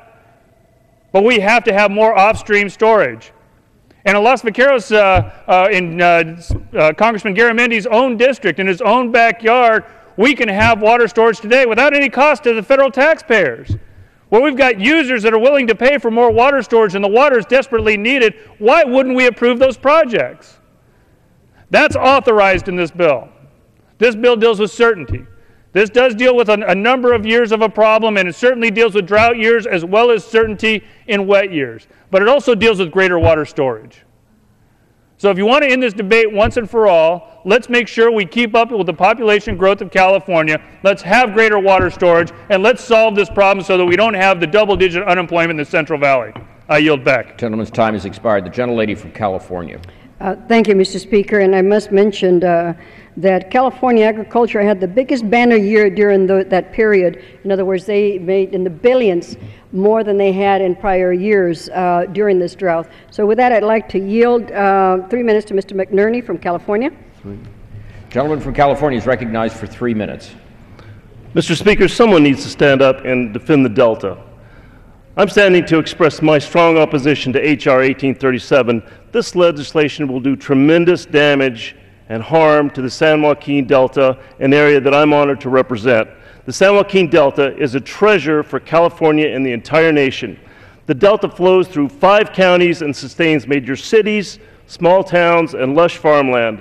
Agriculture is the economic backbone of the Delta, generating nearly $800 million per year in revenue in 2009. Unfortunately, the Delta ecosystem is now in decline due to excessive water shipments to the south.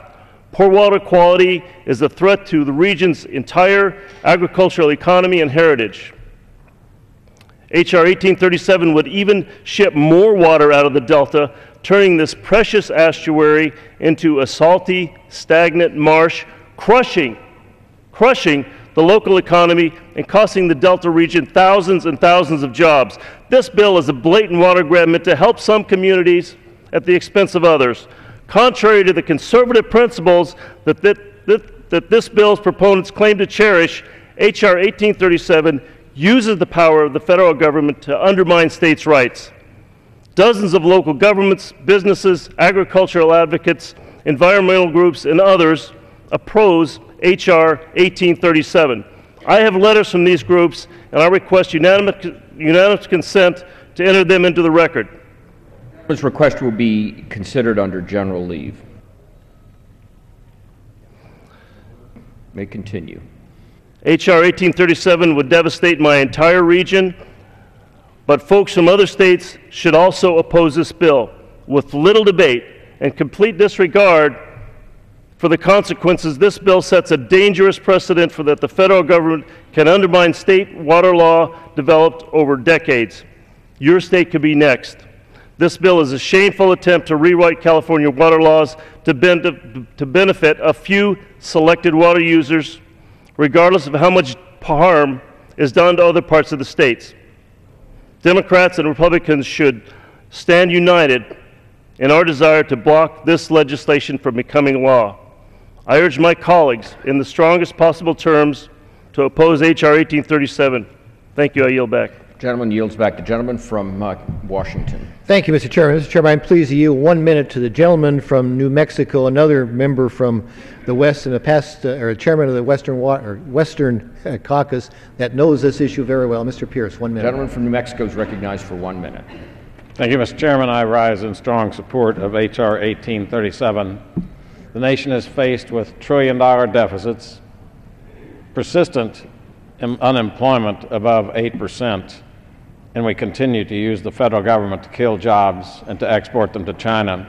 You can take a look at what the President recently did regarding Keystone Pipeline. You can look at the export of the rare earth mineral mines to China. But this is the one that is most offensive, this exporting of our agriculture products. San Joaquin Valley used to place vegetables, safe vegetables grown in America, on store shelves across the country. Today, we import vegetables from countries that use pesticides that are disallowed here. We have an unsafe food supply, we have more people out of work, and we have deficits because we don't have tax-paying citizens. This bill simply is a common-sense bipartisan solution that puts people back to work, provides a safe food supply, and makes America more sound. It's common sense. We should vote for it. I yield back. Gentleman's time has expired. The gentlelady from California. I'm sorry. I I lost track of this one. I'd like to yield 2.5 minutes to Mr. Thompson from California. The gentleman from California is recognized for 2.5 minutes. Thank the gentleman. Mr. Chairman, I rise in strong opposition to this Jobs Killer Act that ignores more than 20 years of established science. Tens of thousands of people depend on the Bay Delta for their livelihoods, including many farmers, fishermen, and sportsmen who contribute billions of dollars to our economy every year. Sadly, the sponsors of this bill are using the legislation to create winners and losers by preempting California state law. This bill would take water from folks in Northern California for use in California's Central Valley. This means even less water to sports fishermen and to commercial fishermen, the basis of two thriving industries in our state. The Pacific Coast Federation of Fishermen's Association strongly opposes the bill. They estimate that over 25,000 jobs were lost in the salmon fishing industry due to the 2008 and 2009 closures. The American Sports Fishing Association shows that California's economy suffered $1.4 billion in loss each year that the salmon fishery season is closed. If this bill becomes law, these jobs would be lost forever and the economic losses would be permanent. Appropriate amounts of water are also critical to support the economies for wildlife-associated recreation. In California, 7.4 million sportsmen contribute over $8 billion to the economy every year. Without water, many of these hunting, fishing, and wildlife watching activities will be lost. More than 200 sportsmen's organizations have written to express their opposition to this bill. These men and women recognize the extreme consequences of this measure. Mr. Speaker, I'd like to insert this letter that I have signed by those over 200 organizations into the record. The gentleman's request is covered by general leave. You may proceed. That's 200. That's more than the 12 or 14 members of the state legislature that wrote you a letter. In the end, H.R. 1837 is nothing more than an attempt by well-funded water contractors to steal water from other users with no regard for the fishers, sportsmen, the farmers north of the Delta, the families and the businesses who depend on their Delta for their livelihood. It guts environmental protections and kills local jobs. It should be rejected, and solutions to California's water challenges should be based on strong and sound science, and it should be done with all of the stakeholders at the table, not in the proverbial back room. So please join me and over 100 outdoor and fishing organizations and the Western States Water Council to protect Northern California. The gentleman from Washington. Ask for 30 more seconds. 15 more seconds. The gentleman from California is recognized for 15 seconds. Thank you. The Western States Water Council to protect Northern Californians from political agendas that harm our economy, wildlife, and the people. Vote no on this bill. The gentleman's time's expired. The gentleman from Washington. Thank you. Mr. Chairman, before I yield 1 minute to the gentleman for California, here are a number of organizations that have written in support of this legislation on both sides of these pages, and at the appropriate time, I too will insert them in the record to show that there is broad support for this legislation. And I now please yield 1 minute to the gentleman from California, Mr. Royce. The gentleman from California is recognized for 1 minute. Well, I thank the gentleman for yielding. I must say, for those of us that have seen this with our own eyes, that saw the devastation in the Central Valley, we know for a fact that when the aqueduct pumps in California were slowed, when that water came to a halt because of the orders and opinions issued partly by the Obama administration, what we saw was devastation. And we saw the worst of it in 2010. Over 1 million acre-feet of water were lost. Tens of thousands of jobs were destroyed in our state. The unemployment rate, my friends, in some of these Central Valley towns reached 40%. And those signs that I saw along the I-5 when I was going up to take a look at this, they told a certain story, and these were written by farmers. No water equals no jobs. You'd go down the highway, food grows where water flows, but there was no food growing. Those the devastation was incredible. My personal favorite, new dust bowl created by Congress. 30 seconds. New dust bowl created by Congress. Well, this legislation would bring some sanity back to this process. By restoring water deliveries to the levels agreed upon in the 1994 Bay Delta Accords between California and the federal government, this bill could bring back 30,000 jobs, and it would save millions of acre-feet of water, which has been sent to the ocean. Listen, my friends, this is a man-made problem. It's going to take legislation to fix. This bill will fix it. I yield back the balance of my time. Gentleman's time has expired. The gentlelady from California. Thank you, Mr. Speaker. And yes, I too also toured the area, and the devastation was very severe. And I wish that some of the areas find another way to be able to find employment, because this is a chronic unemployment circle, if you will, for years, for decades. It isn't just new. I yield 1.5 minutes to Mr. Grijalva from the gentleman from Arizona. The gentleman from Arizona is recognized for 1.5 minutes. Thank you, Mr. Speaker. I rise today in strong opposition to H.R. 1837, the San Joaquin Valley Water Reliability Act. This legislation repeals existing state law and frankly leaves no state safe. If enacted, 1837 would set an unprecedented standard of state preemption. As a member of the Subcommittee on Water and Power, I am concerned that the opposition to this legislation, over 300 stakeholders, over 7 states, the nonpartisan Western States Water Council, various attorney generals from New Mexico to other states have voiced their concern about the preemption and the concern about the intrusion into what has traditionally been a state's right in terms of water management. If enacted, this unprecedented standard of state preemption would be a precedent that brings many states' water settlements into question. In my state, Arizona, where a diverse set of stakeholders, water users, Indian tribes, municipalities, the federal government were involved in lengthy years in reaching water agreements to try to balance the use of water in our state. They were crafted, they were difficult, they were delicate, but agreement happened, and now those are now being implemented throughout the state. Raises questions about that difficult process, particularly when you had tribal governments involved in these negotiations and are part of the settlement. Issues of sovereignty and states' rights are preeminent in this question. I urge a vote no. The gentleman from Thank you. Arizona has expired. The gentleman from Washington. Mr. Chairman, I am very pleased to yield 3 minutes to the distinguished Majority Whip, another gentleman for California who has seen the effects of what this man-made drought has. 3 minutes to Mr. McCarthy. The gentleman from California is recognized for 3 minutes. Thank you, Mr. Speaker. And I want to thank Chairman Hastings for his work in committee, and I'd also like to thank Mr. Speaker, the subcommittee chairman, Tom McClintock, and the author of this bill, Devin Nunes and Jeff Denham, for their work. Now, in California, there's a saying, whiskey's for drinking and water's for fighting. And for too long, we've been fighting about water. You know, for too long, this man-made drought in California has been ignored. Well, you know, today that stops. I'm excited about it stopping today, because you're going to hear a lot of arguments on both sides, but that's where we're supposed to debate, on the floor of the House. But you know the thing we've always yearned for, the thing we've always taught our children? That agreement is an agreement. That you keep your bond.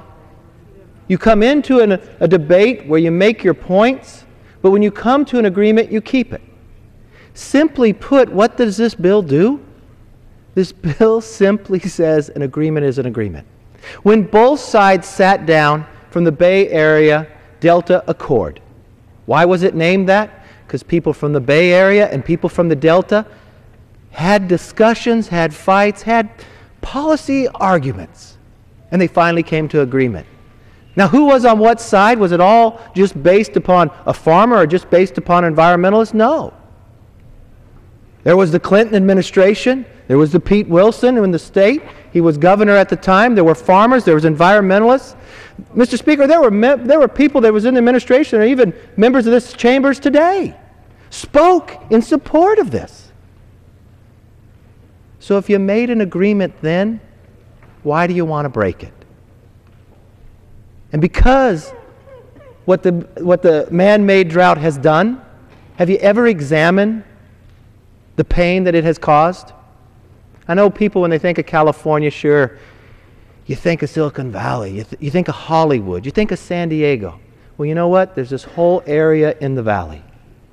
And when you start and talk about the area of the valley, you know where my district is? My district is from the Grapes of Wrath. It's the shantytown everybody ended up in. Cesar Chavez is buried in my district. But you know what I saw from my valley on up? 30, 40% unemployment. I saw people standing in line. I'm very proud of the district I'm fortunate to represent. There's 2 families in my district that grow 80% of all the carrots in the country. But you know, because of this man-made drought, where hundreds of people were lined up to get food at the food bank, they were getting carrots. But were they getting carrots from America? No, they were getting carrots from China. From China. The breadbasket of America. Well, you know, that all ends today. And it ends with a bipartisan agreement that America craves for us to find. You know what? In the Bay Delta Accord, I didn't get everything that I would represent philosophically. The other side didn't as well. But you know, the greatest thing about America is the rule of law. And if we make an agreement, we should stick to the agreement. And simply put, that's what this bill does, and ends the man-made drought. Time of the gentleman's expired. The gentlelady from California. Thank you, Mr. Speaker. I would love to yield 2.5 minutes from the gentleman from California, Mr. Cardoza. Gentleman from California is recognized for 2.5 minutes. May I ask what time we have, sir, left? Gentlelady from California has 8 minutes remaining, and the gentleman from Washington has 3 3/4 minutes remaining. Thank you. Mr. Cardoza. Gentleman from California. I thank my colleague for yielding. I rise today to offer my support for the legislation, Mr. Speaker. This bill, like so many others we vote on, is far from perfect. However, I'll support this bill because of many provisions, important provisions for my valley within it. Mr. Chairman, water is absolutely critical to the economy of the San Joaquin Valley, the valley I love. Without an adequate water supply, agricultural fields go fallow and entire communities can be laid to waste. No one understands this more than myself and my colleague, Mr. Costa, my friend from the valley. We have both fought for water for our entire careers for our people. In fact, just last year, he and I introduced legislation to provide operational flexibility in the implementation of the Endangered Species Act for water deliveries for the Central Valley Project. Unfortunately, our colleagues on the other side of the aisle haven't felt the importance of holding a hearing on that bill. Titles 1 and 3 of this legislation aim to address the flawed regulations that have reduced our vital water deliveries to my friends and neighbors throughout the valley. I have no reservations in supporting these provisions and recommend to my colleagues a yes vote and on these provisions, and on the other side, I commend them for introducing these provisions. When it comes to Title II of this bill, which calls for the repeal and replaces the San Joaquin River Restoration Act, I would like to mention that this was a locally requested and locally championed piece of legislation to end an 18-year lawsuit. And although I had serious reservations when this bill was first introduced, I supported the solution when it was came through this House. And I will say now that the implementation of this act, as it's been done by the administration, has left a lot to be desired. I have significant further reservations with the San Joaquin Restoration Program, and it has recently become clear that those views that I expressed during its formation are coming to pass. The restoration is far too costly, and its schedule is advancing in a way that landowners adjacent to the new flows are being damaged. Despite this, just simply saying to remove the agreement that has been put in place is not the answer.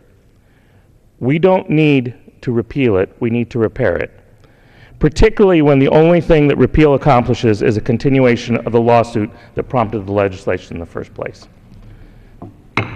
Gentleman's time has expired. The gentleman from Washington. Mr. Chairman, I'll reserve my time. Gentleman reserves his time. The gentlelady from California. Thank you, Mr. Speaker. I yield 3 minutes to the gentleman from Northern California, Mr. Miller. Gentleman from California is recognized for 3 minutes. I thank the gentleman for yielding. I rise in strong opposition to this legislation. Let us understand what's taking place here. In California, for the first time in 40 years, all of the various water parties have gotten together to try to work out these disagreements and to come up with a sustainable water policy that serves all of the needs of all Californians. Agriculture, manufacturing, municipal uses, the environmental uses, all of that together. It's blessed by the state legislature for the first time passed a historic legislation empowering these negotiations to take place, to take care of the disparate interest. But there's a couple of parties in that negotiation that keep threatening to walk out of the room. They're going to walk out, walk out, walk out. Well, apparently they did walk out. They walked out and they came back to Washington, D.C. to cut a separate deal. These are among the largest water users in the state. These are among the most heavily subsidized users in the state. One of our conservative friends on the other side was complaining about the deficit when he started to talk on this bill. These are people who are getting a $400 million interest-free loan from the taxpayers of this country. These are the people that get $400 million in subsidies every year from the taxpayers of these countries. And what did they do? In this bill, they have an earmark. You gave them 40 years and these rights in perpetuity to get at least $400 million a year from the taxpayers of this country. That's not on top of the crop subsidies. That's not on top of the insurance payments, disaster payments. This is just in subsidized water that goes to these people who are crying poor. And the largest users have decided they want two negotiations, one in California and one in Washington. And to do that, they want to overturn the California laws, the California legislature, the Supreme Court decisions, and the science. We'll go back in time 18 years and say this science is good enough. But the heart of this, more than water, is money. And the money sits there and it flows with the water. Every drop of water that goes to the San Luis unit and others is subsidized. And right now, they only have a year-to-year contract. They have a 20-year contract possibly if they reach agreement. You give them 40 years and then 40 years in perpetuity. $400 billion a year, $400 million a year times perpetuity. You figure out what this earmark's worth. You figure out what this special treatment's worth. You want to know who's driving this process? It's those very, very special interests that are moving this process. And apparently they can move our friends on the other side to overturn Supreme Court opinions. They can overturn the state legislature. They can overturn these negotiations. You know, there used to be a saying around here that says it takes some skill and talent to build a barn, but any damn fool can kick it down. So what these people decide is they're just going to kick over those negotiations in California. Those negotiations that people invested a huge amount of time, talent, from the legislature to the agencies, to the farmers, to the environmentalists, to our cities, our counties, all of whom oppose this legislation. Time of the gentleman's expired. The gentleman from Washington. Mr. Chairman, before I yield 45 seconds to the author of this legislation, I just want to point out this bill came out of committee with bipartisan support, and we've had bipartisan debate for this bill. I yield 30 seconds to the gentleman from California. The gentleman from California is recognized for 30 seconds. Well, Mr. Speaker, I would just say that the gentleman from California, I would hope that he read the bill because he complains about the subsidies. But in fact, this bill gets rid of the subsidies. This bill returns almost $300 billion, $300 million to the Treasury. So we agree. We want to get rid of the subsidies. We want to cut the deficit. That's what this bill does.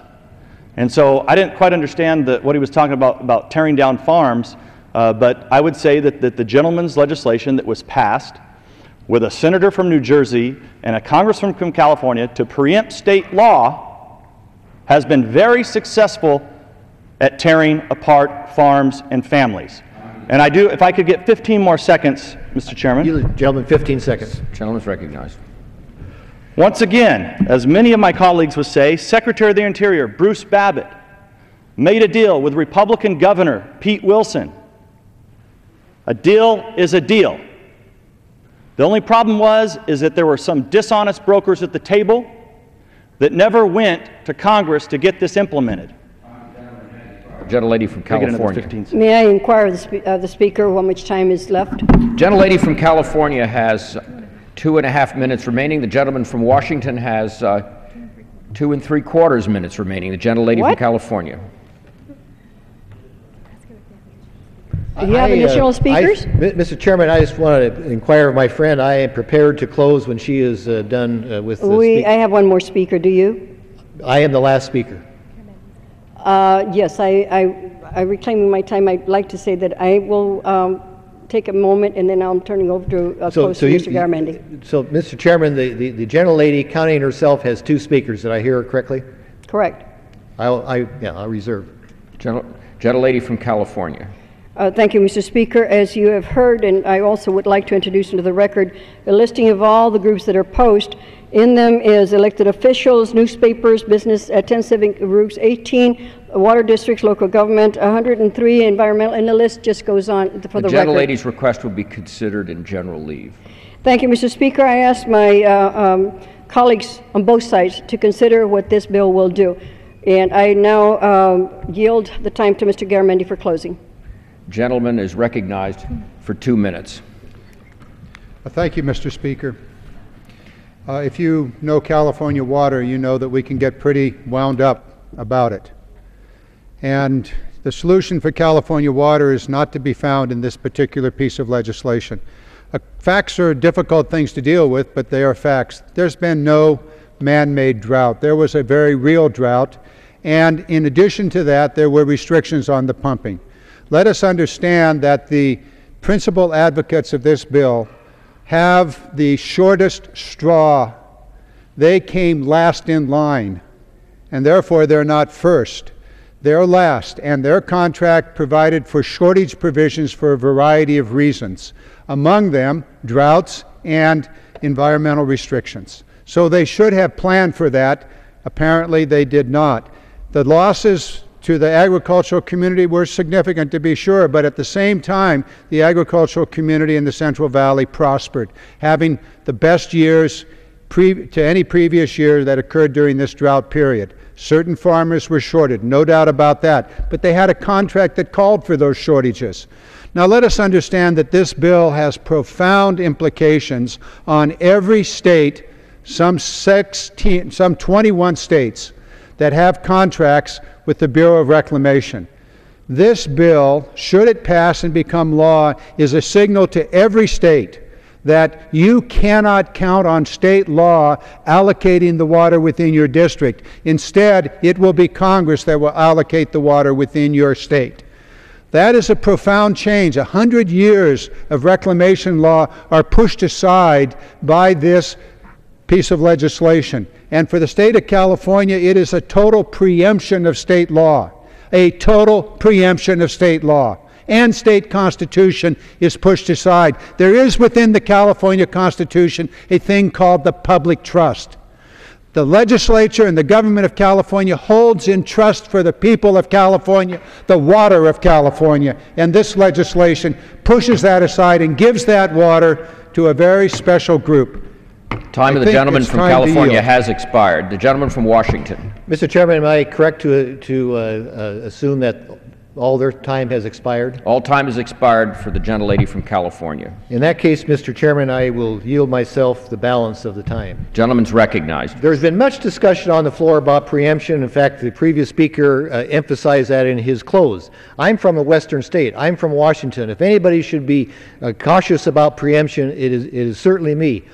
And I say that because I represent an area that has 2 over half a million acre irrigation districts. So I understand about preemption and Western water law.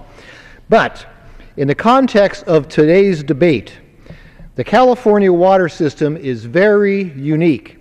Here we have a massive federal system, the Central Valley Project, and a massive state water project called the State Water Project. And it operates as one combined unit. And this is what is very important, Mr. Chairman. The coordinated approach was requested by the state and codified by the federal government in 1986. That's when water law was preempted. They asked for it in 1986. In 1992, it was further preempted by amendments to the law in the Central Valley Project in 1992. So what we did in committee is that we offered an amendment that was adopted. And let me read the amendments by Mr. Tipton and Mr. Gosar. And it says, and I quote, Congress finds and declares that 1, coordinated operations between the Central Valley Project and the State Water Project, previously requested, like I said, and consented to by the state of California and the federal government, require assertion of federal supremacy to existing water rights throughout the system. That's in California. And two, these circumstances are unique to California, therefore nothing in this act shall serve as a precedent to any other state, end quote. When we offered that amendment, everybody on our side of the aisle voted for it. Only 4 on their side of the aisle, when they had an opportunity to make sure preemption wouldn't happen, they voted no. You can't have it both ways, Mr. Chairman. So with that, I urge my colleagues to support this bill, and I yield back my time. Gentleman yields back his time. All time for general debate has expired. Pursuant to the rule, the bill shall be considered read for amendment under the 5-minute rule.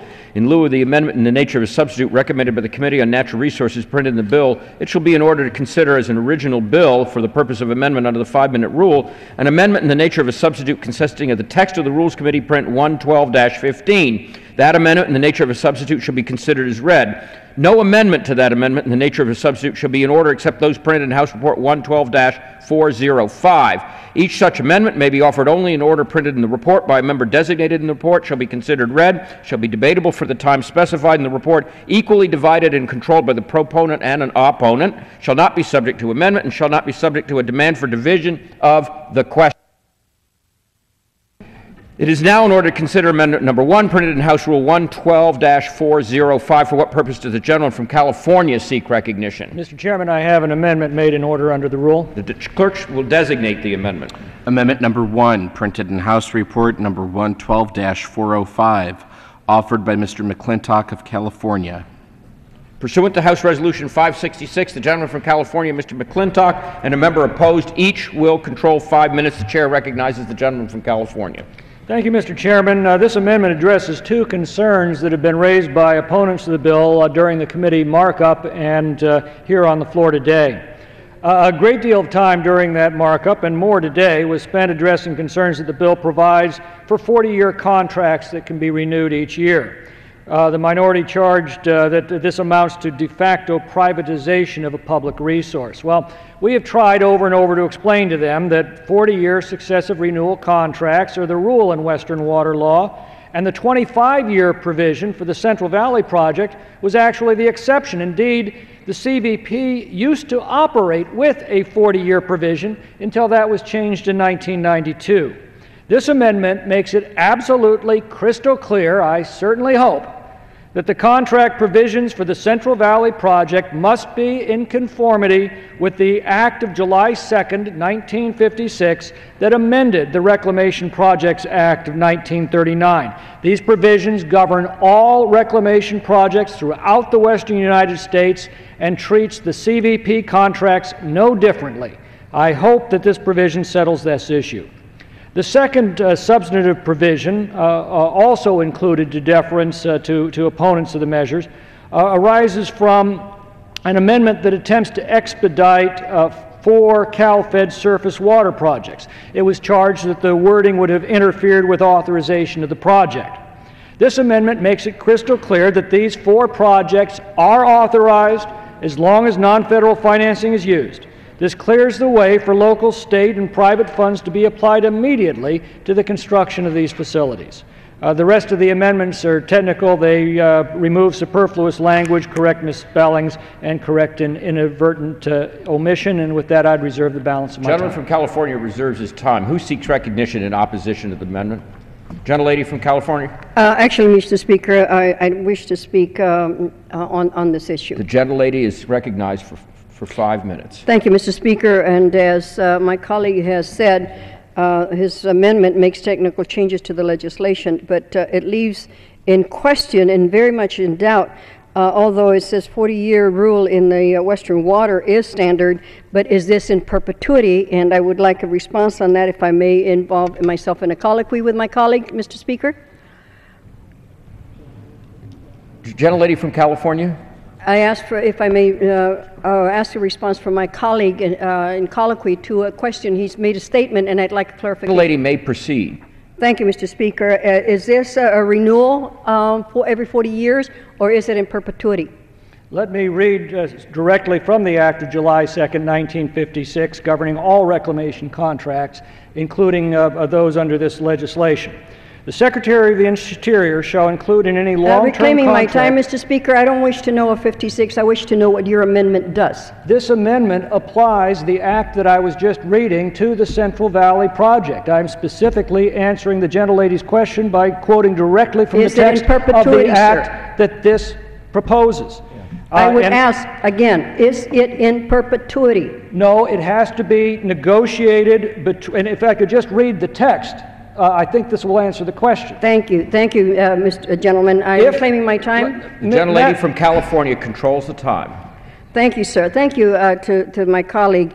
The technical amendment also makes substantive corrections into the language passed out in committee. And while we were not consulted in the drafting of this amendment, we don't oppose the amendment as it does nothing substantial, and I yield back my time. The gentlelady yields back her time. The gentleman from California. Thank you, Mr. Chairman. If I could now answer the question of the gentlelady that she didn't seem to want to hear, it is this. This act applies, the Act of July 2nd, 1956, to all contracts in the CVP under this legislation. That legislation states, the Secretary of the Interior shall include in any long-term contract hereafter entered into, if the other contracting party so requests, for renewal thereof under stated terms and conditions mutually agreeable to the parties. And I repeat, under stated terms and conditions mutually agreeable to the parties, unquote. This is not automatic renewal. This is negotiated anew between the government and the contractor. The only exception to that act under this bill is to accommodate the early repayment of federal loans, which would be a boon to the cash-strapped federal treasury. Mr. Chairman, as we have repeatedly tried to explain to the minority, this measure simply applies the same standards to the CVP as are applied to all other water contracts throughout the western United States. It was a punitive act by this Congress in 1992 that reduced the amount of time in these contracts from 40 years to 25 years exclusively for the CVP. This legislation sets that right and returns the CVP to equal treatment with any other water project in the western United States. And I'll reserve the balance of my time unless the gentlelady is closed. Gentlelady from California, Chair wishes to clarify, is not in opposition to the amendment, but has yielded back the remainder of her time. To reclaim my time, Mr. Speaker? Objection to the unanimous consent request to reclaim her time. Seeing none, the gentlelady is recognized. Thank you. I just want to thank my colleague on the other side for clarifying that. And I'd like to yield any additional time to Mr. Garamendi. The gentleman from California is recognized for 1.5 minutes. There's always the rest of the story. And while this amendment deals with one of the pernicious parts of the legislation that would have been a perpetual contract, it does not deal with the remaining pieces of the Central Valley Improvement Act, which dealt with the issue of how those contracts were to be renegotiated at the end of 40 years. In fact, those parts of the Central Valley Improvement Act that said in the renegotiation process the federal government needed to take into account the issues of water availability. You know, maybe there's not that much water available and we need to downgrade, or maybe we need to increase the amount of water, take into account the environmental issues. So those very, very important qualifications on how the contracts would be renegotiated disappeared in the underlying bill. You did deal with one of the problems, and that is the perpetuity issue, and we understand that, but nonetheless there's a very, very serious problem that remains in the negotiation or the renegotiation of the contracts, and therefore the amendment, while dealing with one problem, allows the remaining problems to exist, and those remaining problems are how and under what circumstances is the federal government to carry out the negotiations. That is, do we take into account environmental issues, fish in the river or not, availability of water or not? I think I'm out of time, Mr. Chairman. I yield back. The gentleman yields back. Gentleman from California. To answer the gentleman very specifically, the contract negotiations are conducted in precisely the same manner as every other contract in the western United States. I would remind the gentleman and the gentlelady who carried the legislation, this Congress approved a 50-year contract for Hoover power users, and I would remind my friend, the gentleman from California, that during the markup he specifically said that he could probably live with 40 years. I hope that is still the case. I hope that these amendments assuage his concerns, and with that I yield back my time. If the gentleman would yield, I'd be happy to answer California has yielded back his time. All time has expired. The question is on adoption of the amendment. All those in favor signify so by saying aye. Those opposed? In the opinion of the chair, the ayes have it. The ayes have it. The amendment is adopted. It is now in order to consider amendment number 2, printed in House Report 112-405. For what purpose does the gentleman from California seek recognition? Mr. Speaker, I have an amendment at the desk. Clerk will designate the amendment. Amendment number 2, printed in House Report number 112-405, offered by Mr. Thompson of California. Pursuant to House Resolution 566, the gentleman from California, Mr. Thompson, and a member opposed each will control 5 minutes. The chair recognizes the gentleman from California. Thank you, Mr. Speaker. I yield myself as much time as I may consume. Gentleman's recognized. The Thompson-Eshoo Amendment states that nothing in this bill can go into effect if the Secretary of Interior determines that any agricultural, fishery, or related jobs will be lost in Northern California counties as a result of this bill. I represent a community with varied economic interest: agriculture, fisheries, and tourism. Our amendment would protect these jobs from this politically driven legislation that would divert water to south of Delta private agricultural interests. Proponents of this bill claim that the bill protects jobs. The bill does the exact opposite of what it claims to do. It's a job killer bill. It creates economic winners and losers based on south of Delta interests. The livelihoods and concerns of individuals outside of this limited area are ignored in order to support well-heeled agricultural interests south of the Delta. In my home district, over 2 million acres of farmland support a greater than $1 billion market value of products. Over 10% of these farms depend on irrigation. I do not believe that these farmers are less important than the south of Delta farmers. Their jobs, their income, their families should not be sacrificed. However, this is not simply a northern farmer versus southern farmer issue. Fishermen on the north coast of California saw the result of politically driven water resources decisions in 2008 and 2009, and they paid the price in almost 5,000 jobs and the economic loss of over $534 million. The Thompson-Eshoo Amendment would prevent any provisions of this bill from going into effect if it would result in the loss of jobs in Northern California. Join me in protecting jobs from this politically driven bill that prioritizes the agricultural economies south of the Delta over all others. And I would now yield 2 minutes to my friend and colleague, Congresswoman Eshoo. I thank the gentleman, and I recognized for 2 thank minutes. you, Mr. Chairman. I thank the gentleman, and I rise in support of the amendment. Why? Because it states if any fishery-related or agricultural job is lost as a result of this act, the bill will not be enacted. And I think that that really sets down where we are. We need jobs in this country and not job-killing legislation. Now, this legislation would undo years of negotiations reached by the state of California, local ranchers, farmers, and other users of water from the San Joaquin River. It would set up a new round of water wars, which means more employment for lawyers, but not much for anybody else. My congressional district, which includes Silicon Valley and the fishing community of Half Moon Bay, is not in the Delta. But my constituents oppose this legislation because their communities, their livelihoods, their resources will also be negatively affected by this bill. Now listen to what the Silicon Valley Leadership Group says. Over 350 major companies in Silicon Valley.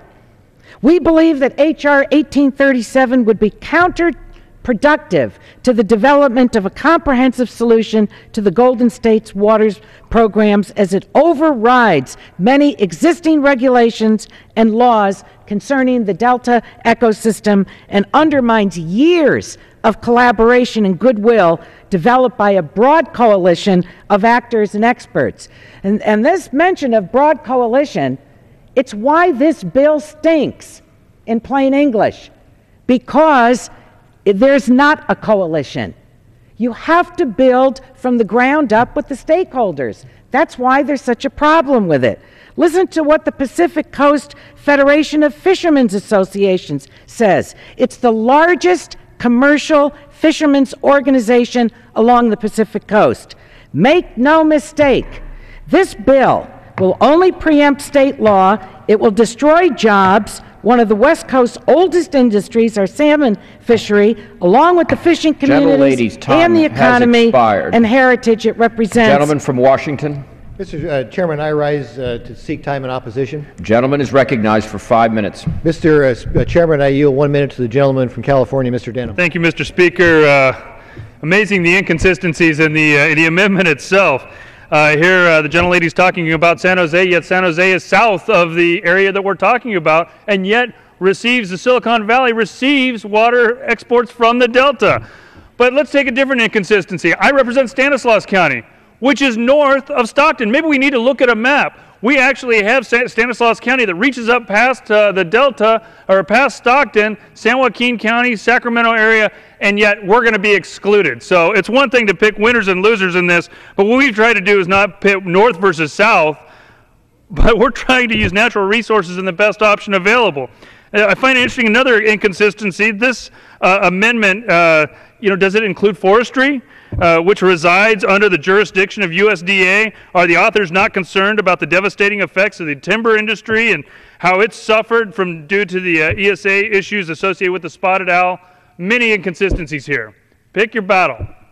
I yield back. Gentleman's time has expired. The gentleman from California has 1 minute remaining. Reserve the balance of my time. He reserves his time. The gentleman from Washington.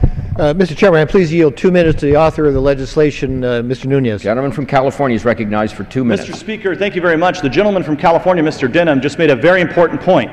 Silicon Valley gets their water from Hetch Hetchy. San Francisco gets their water from Hetch Hetchy. What's Hetch Hetchy? Hetch Hetchy was dammed up. It's in Yosemite. And they pipe their water. So if they care about the fish and the fishermen, tear down the dam, send their water out to the Delta. But they don't want to do that. Now, I have a lot of respect for my friend from Northern California, Mr. Thompson. We work together on many issues.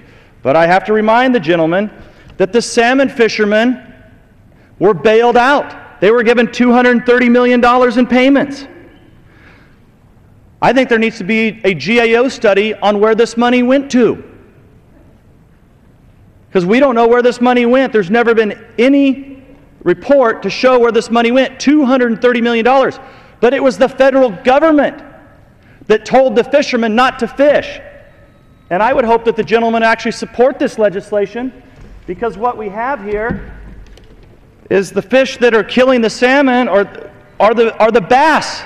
The bass fish do that. So let's let the fishermen go fish, and here's the gruesome picture again. I know you don't like to see it.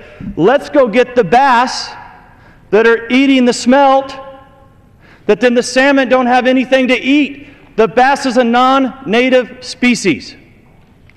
So this bill allows fishermen to go back to work. And I would hope that the gentleman would support this bill, because we need to get the fishermen back to work. I agree. We don't want any more. We don't want to spend $230 million after the federal government tells the fishermen, no, you can't fish, and then pays them not to fish. That is insanity. And I yield back. The gentleman yields back. The gentleman from California. I reserve the balance of my time. Gentleman reserves his time. The gentleman from Washington. Mr. Chairman, I understand I have the right to close, and I only have one speaker, so I'll reserve my time. Gentleman reserves his time. The gentleman from California. Thank you, Mr. Speaker. Just a couple of comments on some of the previous speakers' remarks. I'm glad to add forestry in one of the areas if there's any jobs lost that the bill won't go into effect, if that would garner my friend's support of this amendment. And as he mentioned, he said it himself, it creates winners and losers. That's not what we're about. We're about creating jobs, not moving jobs from one area to another. And my friend from California mentioned that there was no salmon fishing and it caused these problems. Well, there was no salmon fishing because the last politically motivated water policy killed 80,000 spawning salmon. It shut down the season. It shut it down. It cost people their boats. It cost people their jobs, motels, gas stations, bait shops, grocery stores.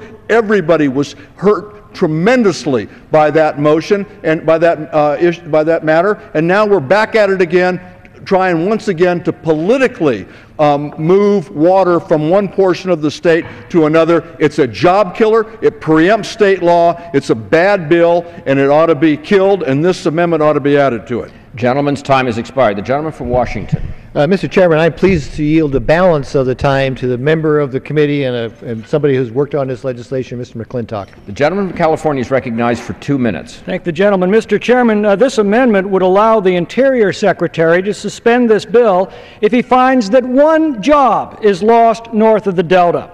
Well, this is the same Interior Secretary who appeared before the Natural Resources Committee in 2009. At the time, thousands of farm workers were thrown into unemployment by the water diversions. Hundreds of thousands of acres of productive farmland were turned into a dust bowl. And amidst the crisis, he admitted that as Interior Secretary, he had the authority to stop the diversions and end the agony of the Central Valley, but he chose not to do so because, in his words, quote, it would be like admitting defeat. And this is the man that the gentleman from California would give the power, upon finding a single lost job in Northern California, to plunge our state into another government-created dust bowl? I don't think so. No, I will not.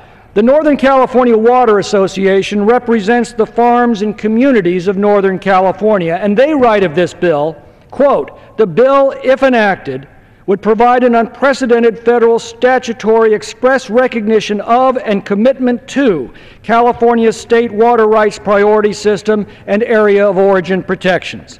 This is important for the region to provide sustainable water supplies for productive farmlands, wildlife refuges, and managed wetlands, cities and rural communities, recreation and meandering rivers that support important fisheries, unquote. So speaks Northern California. Would the gentleman yield on that point? No.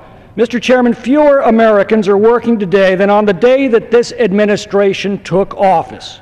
We will not put in the hands of that administration the power to destroy still more jobs, which this amendment cynically seeks to do. Time of the gentleman from California has expired. Time of the gentleman from Washington has expired. All time having expired. The question's on adoption of the amendment. All those in favor signify so by saying aye. Aye. Those opposed, no. No. In the opinion of the chair, the noes have it. Speaker, I'd like a recorded vote. Pursuant to Clause 6 of Rule 18 for the proceedings on the amendment offered by the gentleman from California, Mr. Thompson, will be postponed. It is now in order to consider amendment number 3, printed in House Report number 112405. For what purpose does the gentleman from California seek recognition?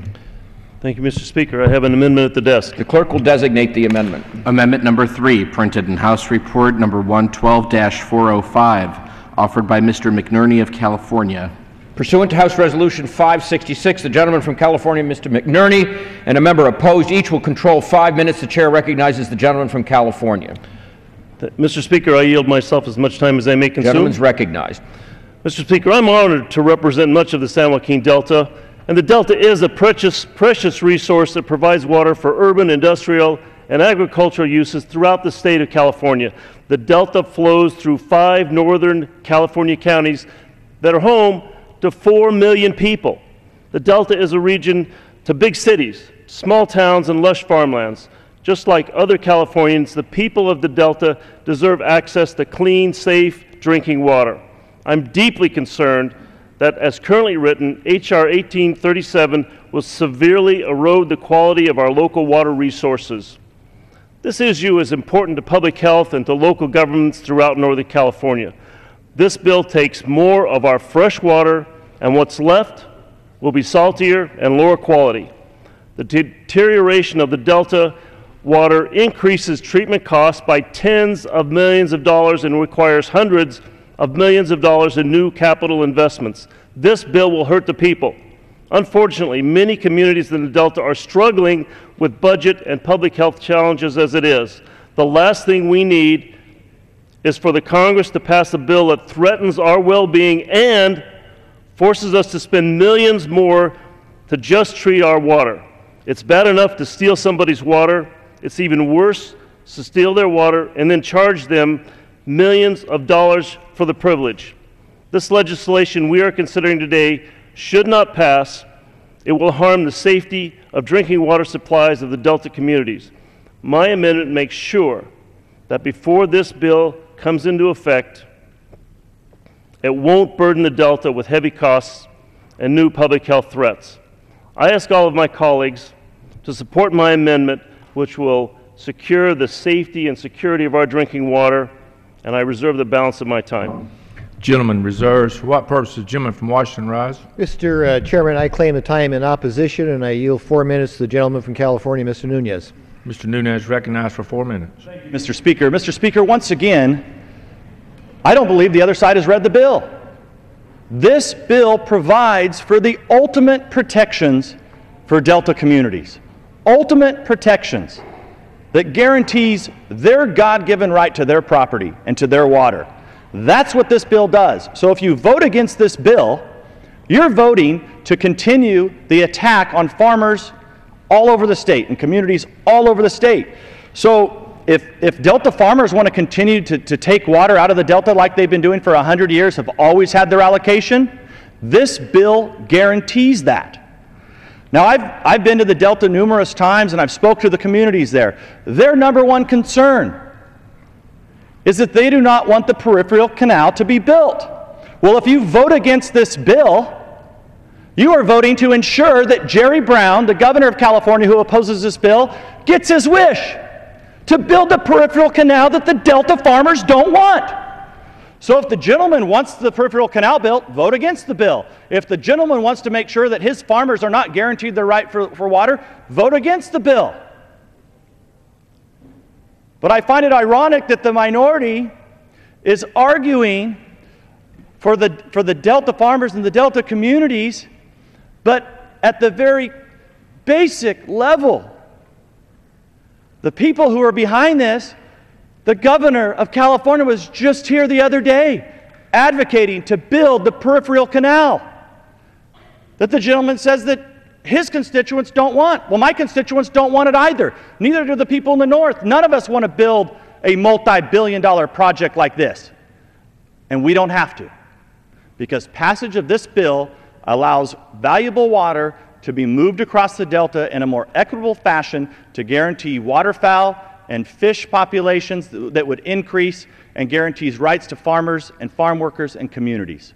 That's what this bill does. So I would hope that folks in this body and the gentleman himself would maybe withdraw his amendment, and so that we don't have to take a vote on this, because I would hate for the gentleman to vote on an amendment that would basically ensure that he would be supporting Jerry Brown and the Democratic administration that want to take his water away from him that he so cherishes. So Mr. Chairman, Mr. Speaker, I will just say that we need to slow down. I would hope that the other side would take a look at this bill, read the bill, because once they find out, they will figure out that all the stakeholders were together. All the stakeholders were together in 1994 when everyone sat down to make this agreement. And that's what this goes back to. And with that, I yield back. Gentleman yields back. Gentleman reserve. Gentleman from California is recognized. Thank you, Mr. Speaker. I certainly appreciate the passion of my colleague from California, but if this bill is beneficial to the Delta, then why does every Delta county oppose the bill? They made it very clear to me they're concerned, and to protect the drinking water, the quality of the drinking water is something that everyone can understand. What it seems to me is happening is that the other side is saying, we have the money, we have the votes, let's go get the water. This is might makes right. And we know in this country that might doesn't make right.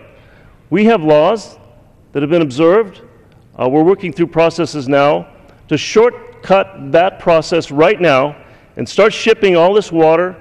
Will devastate our community, and we're going to do everything we can to prevent it. And I want to recognize my colleague from New York, from California. Sorry about that, John. For 2 minutes. 2 minutes. Gentleman's recognized for 2 minutes. Sometimes on this floor you just shake your head and wonder if you may have fallen down the rabbit hole and Alice in Wonderland is really real, where up is down and down is up and left is right and right is left and there's confusion abounding. I just heard the most amazing argument I could possibly have imagined, that somehow this bill will stop the peripheral canal. I think not. Except, well, perhaps it will, because it will totally destroy any opportunity that there may be for California to come together around a comprehensive solution to its water situation. It just makes me wonder what in the world is going on here. Particularly, my colleague from California that wants to represent this county of Tuolumne may want to read his own bill, where he wipes out all of the contracting provisions in the Central Valley Improvement Act, in which Tuolumne County Regional Water Agency is given the right to water out of the Manu Maloney's Reservoir. That's gone. And oh, by the way, if you happen to care about veterans who might somehow be placed in the San Joaquin Valley National Cemetery, their 850 acre-feet of water is also wiped out. This bill has far-reaching effects. It has far-reaching effects.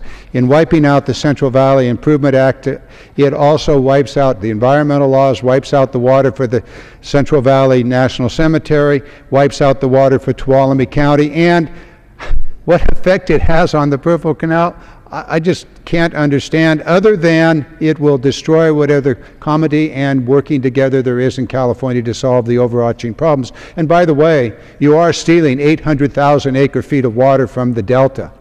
You are stealing 800,000 acre-feet of water from the Delta in this bill. That's water that the Delta community needs. That's water that the Delta community needs for its citizens, for water quality, and for agriculture. What purpose does the gentleman from Washington rise? Mr. Chairman, how much time on both sides? The gentleman from Washington has 2 minutes remaining. The gentleman from California's time has expired. His time has expired. With that, Mr. Chairman, I yield the balance of the time to the gentleman from California, Mr. Nunes. Gentleman's recognized. Mr. Speaker, this debate is really incredible. There's nothing about veteran cemeteries in this bill. Now, I can understand why the minority would want to talk about veterans, because we love our veterans in this country and we do everything to support them. But it is a stretch to say that a bill dealing with property rights somehow involves veteran cemeteries. But I will say, since we're talking about veterans, when we send our veterans overseas, or our men and women in the military, to protect this country, we have a right to protect people's private property. And that's what this bill does. Now, I know my other friends on the other side of the aisle who have continued to make this argument. They suddenly care about state preemption. Well, they didn't care about state preemption in 1986, 1992, when they sat down in 1994, when they did their boondoggle in 2009. They didn't care about state preemption now. But boy, today, when we talk about guaranteeing people their right to their private property, they suddenly are the defenders of the Constitution. I mean, this is really stretching it. And I know that the gentleman who was the undersecretary at the time, who made the deal in 1994 that was bragged about by not only the former chairman of the Resources Committee at the time, bragged about the Bay Delta Accord of 1994, Not only the Undersecretary of the Interior and the Secretary of Interior himself and President Bill Clinton, they all supported the '94 agreement. So all this talk about comprehensive reform and getting people to the table, we've done that before, Mr. Speaker. And Mr. Speaker, what that results in is the illegal taking of people's personal property. Much time has expired. All time having expired, the question is on the amendment offered by the gentleman from California. Those in favor say aye. Aye. Those opposed, no. No. In the opinion of the chair, the noes have it. The amendment is not agreed to. Mr. Speaker, I ask for a recorded vote. Pursuant to Clause 6 of Rule 18, further proceedings on the amendment offered by the gentleman from California will be postponed. It is now in order to consider Amendment Number 4, printed in the House Report 112-405. For what purpose does the gentleman from California seek recognition? Mr. Speaker, I have an amendment at the desk. The clerk will designate the amendment. Amendment Number 4, printed in House Report Number 112-405, offered by Mr. McNerney of California. Pursuant to House Resolution 566, the gentleman from California, Mr. McNerney, and a member opposed, each will control 5 minutes. The chair recognizes the gentleman from California. Mr. Speaker, I yield as much time as I may consume. The gentleman's recognized. Mr. Speaker, as I said earlier, someone needs to speak up for the Delta communities. I rise to offer a second amendment to H.R. 1837, and I urge all my colleagues to consider this amendment. As my colleagues now know, I'm very honored to represent the people of the San Joaquin Delta. The Delta is a precious resource that provides tremendous economic benefits to our entire state. Preserving the Delta should be a priority to all Californians. Agriculture is the backbone of the Delta region, generating nearly $800 million in 2009 and sustaining thousands of jobs. Supporting Delta farming is essential to the economic sustainability of the Delta region. I'm deeply upset that as currently written, H.R. 1837 will ship vastly more water out of the Delta, even though the current shipments are already threatening the water quality for local farmers. Simply put, this bill will steal water from Northern California and devastate water quality for our Delta farmers. Farmers need fresh water. They don't need salt water for their harvest. That's why I'm offering a supplement to make sure that the most harmful provisions of this bill do not come into effect until the Secretary of the Interior certifies that they will not harm the water quality or water availability for Delta farmers. Proponents of H.R. 1837 claim their bill is pro-farmer, but the truth is far different. The bill steals water from one part of California to give it to another. If the authors of H.R. 1837 support farmers throughout the entire state of California, then they should support my amendment. Mr. Speaker, thank you, and I reserve the balance of my time. Gentleman reserves. For what purpose does the gentleman from Washington rise? Mr. Chairman, I rise to claim time in opposition. Gentleman's recognized for 5 minutes. And I please yield 1 minute to the gentleman from California, Mr. Denham. Gentleman's recognized for 1 minute. Thank you, Mr. Chairman. Thank you, Mr. Speaker.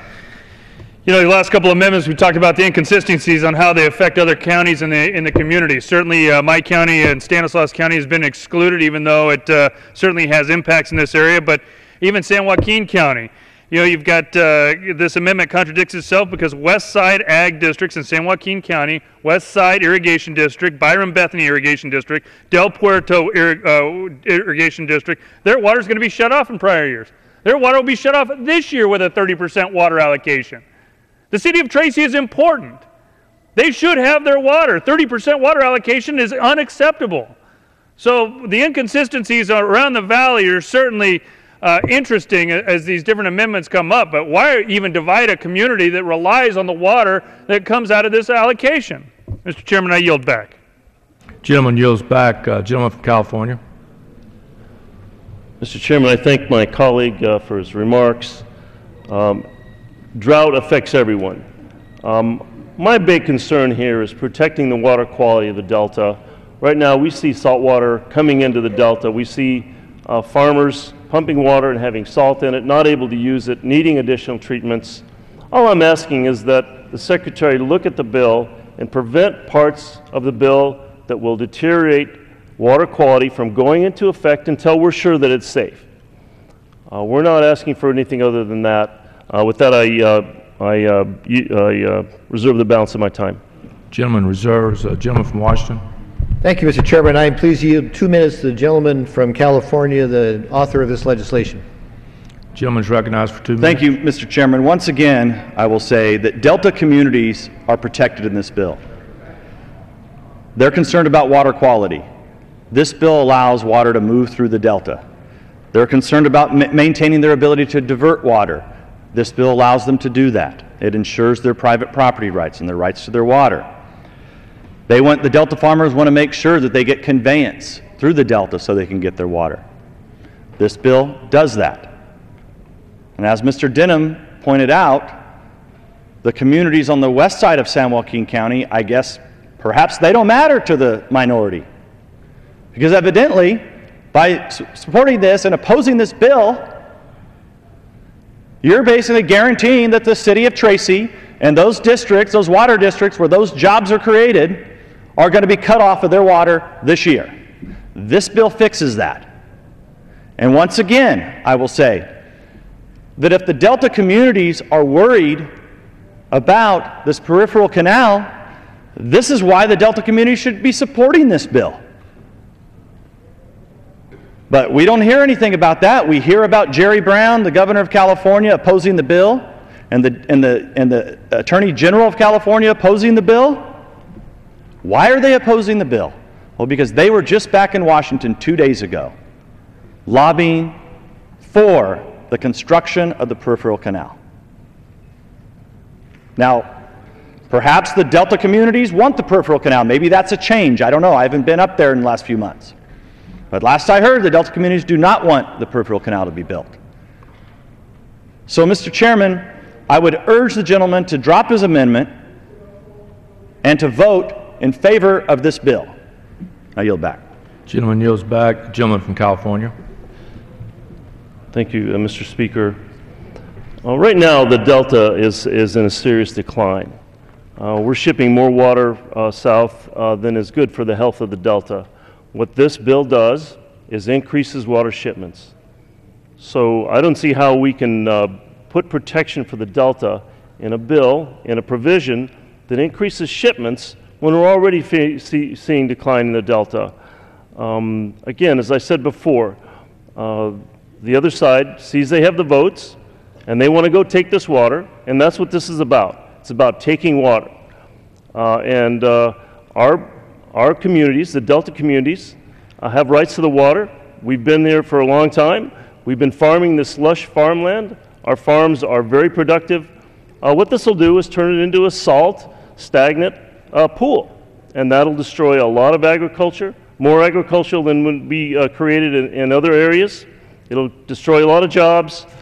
I don't see how people could support this sort of a provision. With that, Mr. Speaker, how much time do I have left?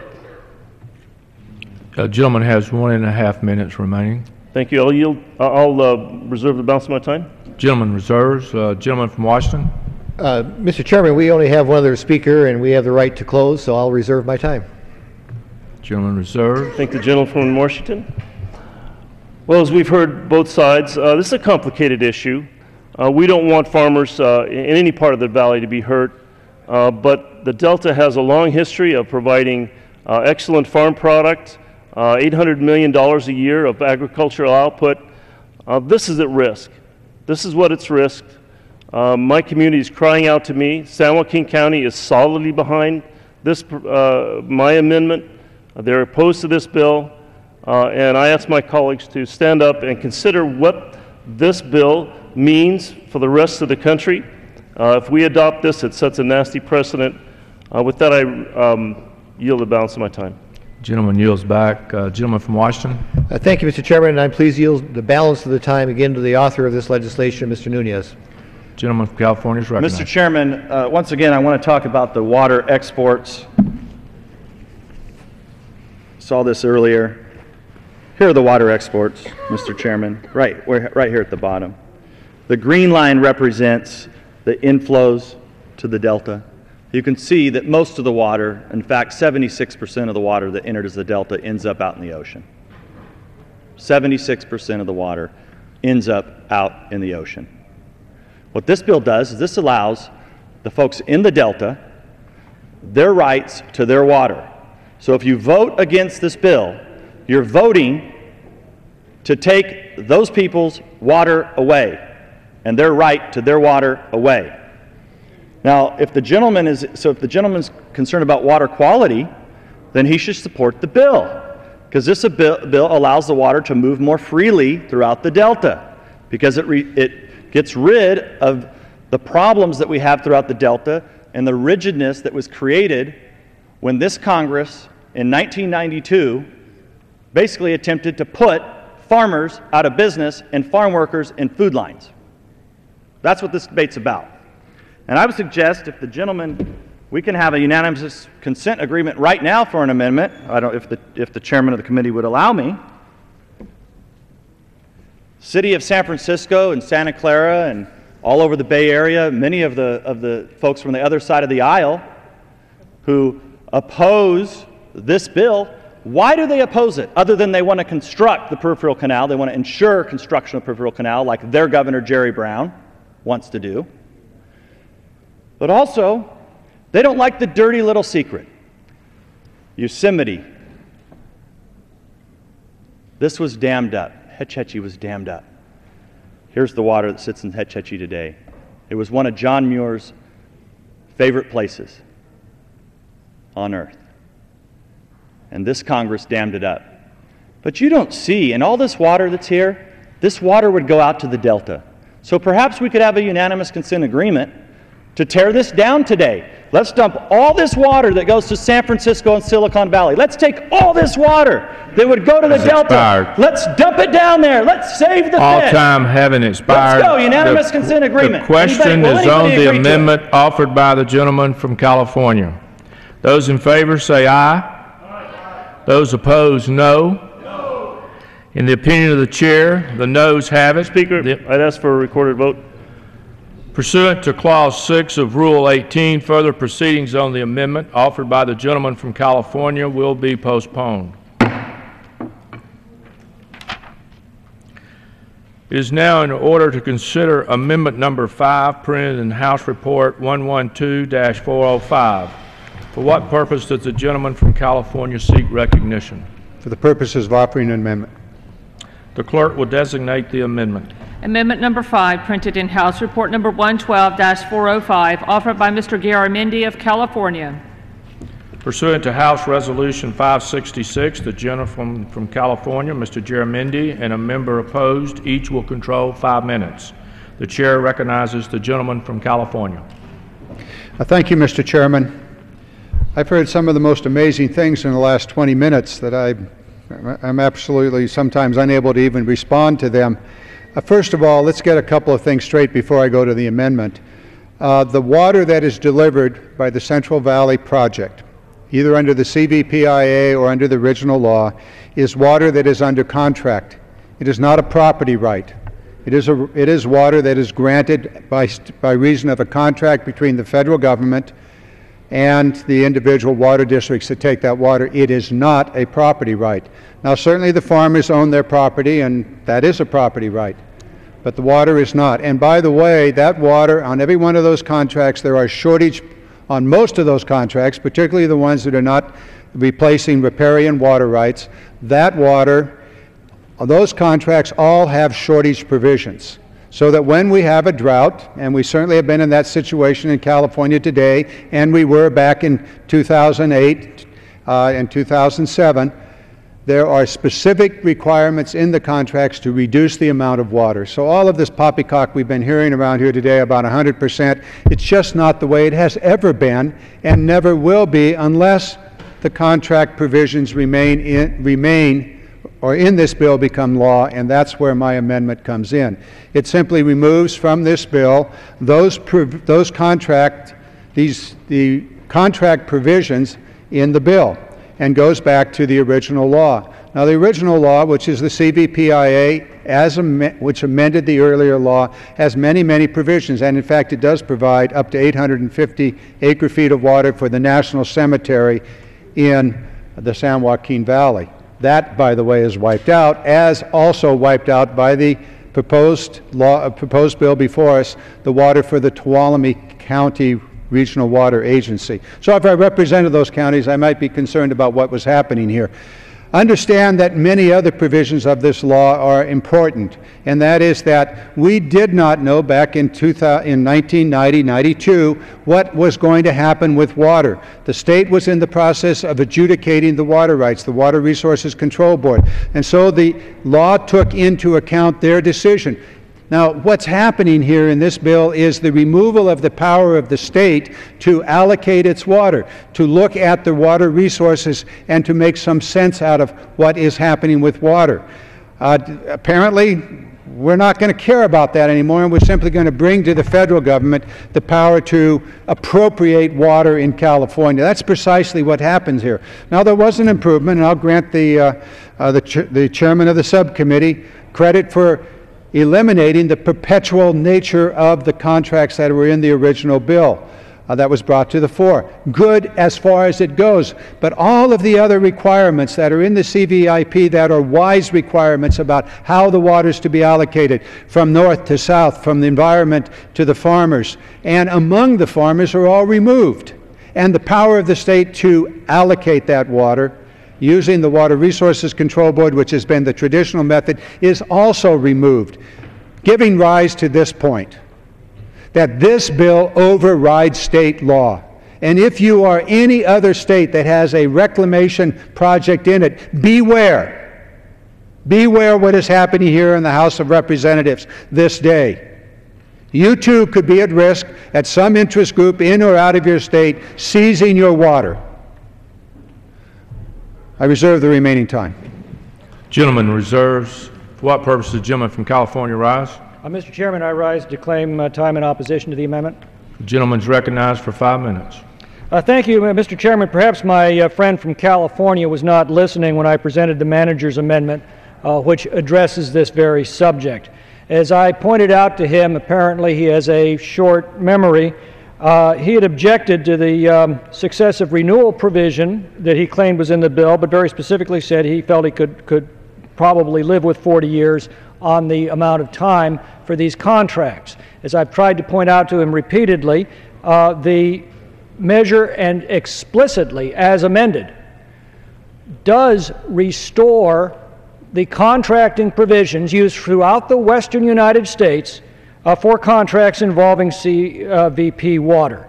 The gentleman says that his amendment puts the contract provisions back to the original law. No, his amendment does not do that. This bill puts the contract provisions back to the original law. That's the Reclamation Law of 1939 as amended July 2nd, 1956, the very provisions that are restored in this bill.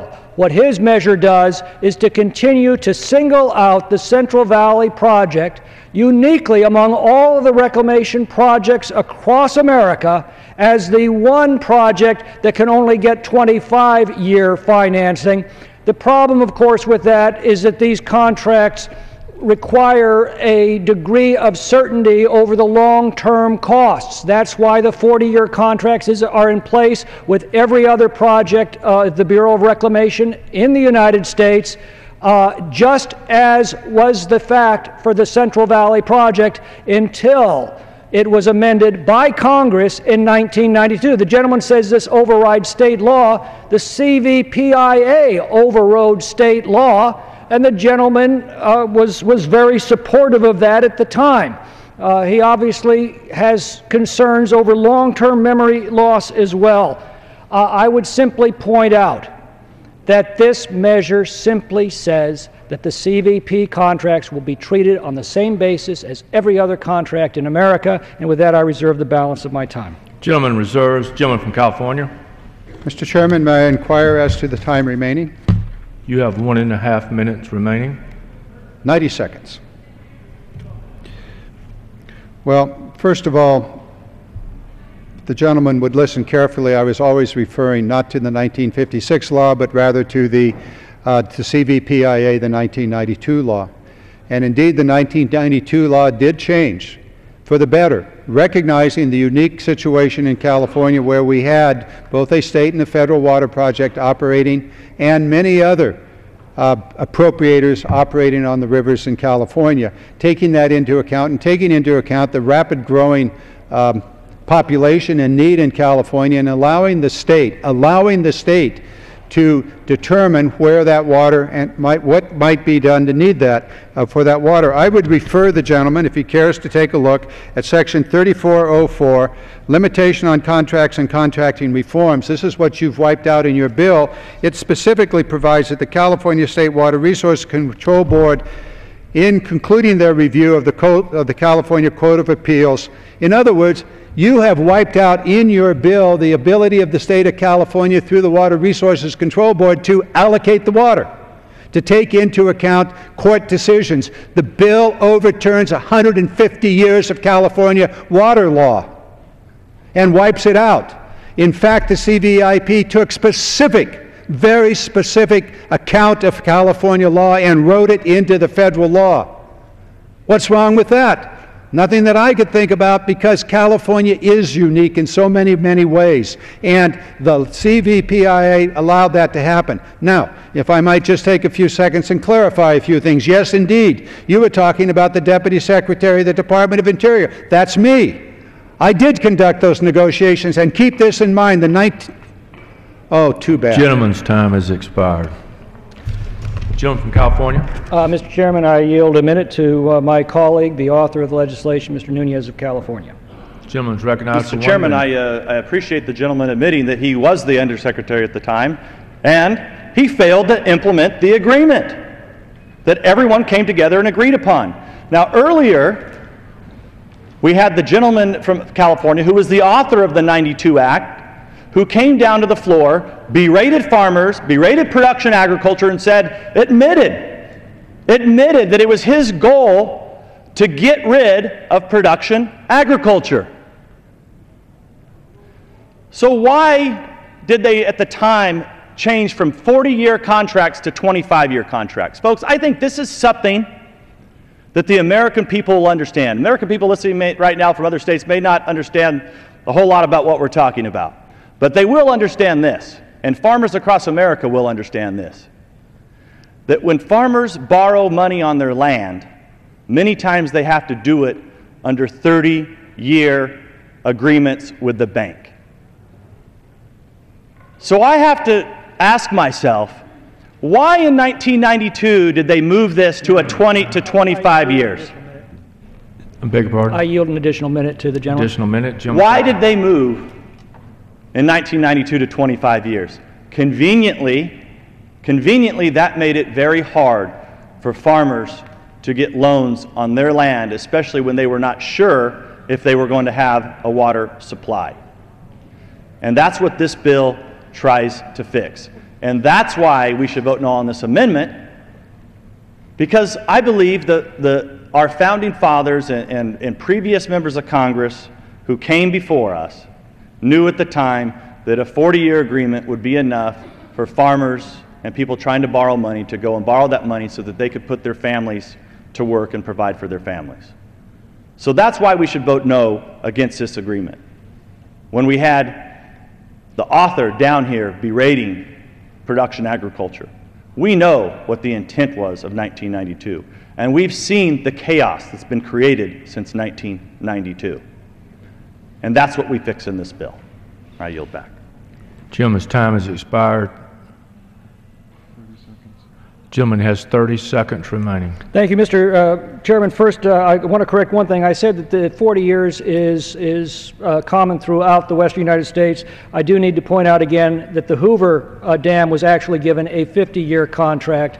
The amendment fully addressed the concerns that were expressed by the gentleman over the successive renewal provisions in the contracts. I think we've made it very clear that the Conditions of the contracts have to be agreed to by both parties. The gentleman himself in markup said he could live with 40 years. He's obviously reconsidered. This measure simply sets right a wrong that was done in 1992 and treats the CVP as every other reclamation project. And with that, I yield back. Gentleman's time has expired. The question is on the amendment offered by the gentleman from California. Those in favor say aye. Those opposed, no. In the opinion of the chair, the noes have it. The amendment is not agreed to.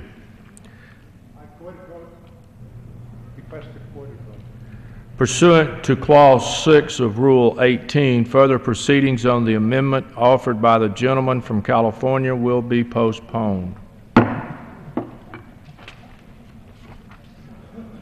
It is now in order to consider Amendment Number 6, printed in House Report 112-405. For what purpose does the gentlewoman from California seek recognition? Mr. Speaker, I have an amendment at the desk I would request be made in order. The clerk will designate the amendment. Amendment Number 6, printed in House Report Number 112-405, offered by Mrs. Napolitano of California. Pursuant to House Resolution 566, the gentlewoman from California, Ms. Napolitano, and a member opposed, each will control 5 minutes. The chair recognizes the gentlelady from California. Thank you, Mr. Speaker, and I yield myself such time as I may consume. Gentlelady is recognized. Thank you, sir. This is a simple amendment. It creates a revenue stream through elimination of debt without interest. In other words, ending free subsidy on $400 million. It requires that any new water contract or renewed contracts must reflect the price of water with interest and repay debt of the project to the Treasury with interest. It's a small but very important assist to continue to try to balance our federal budget, and we're always looking of ways to try to find these little, I call them pockets of money, to be able to help out. Reclamation established in 1902, it was meant to deliver water to farms with a maximum acreage of 160 acres to provide interest-free, it did provide interest-free on the cost of that project. Well, that was in 1902. Times have changed.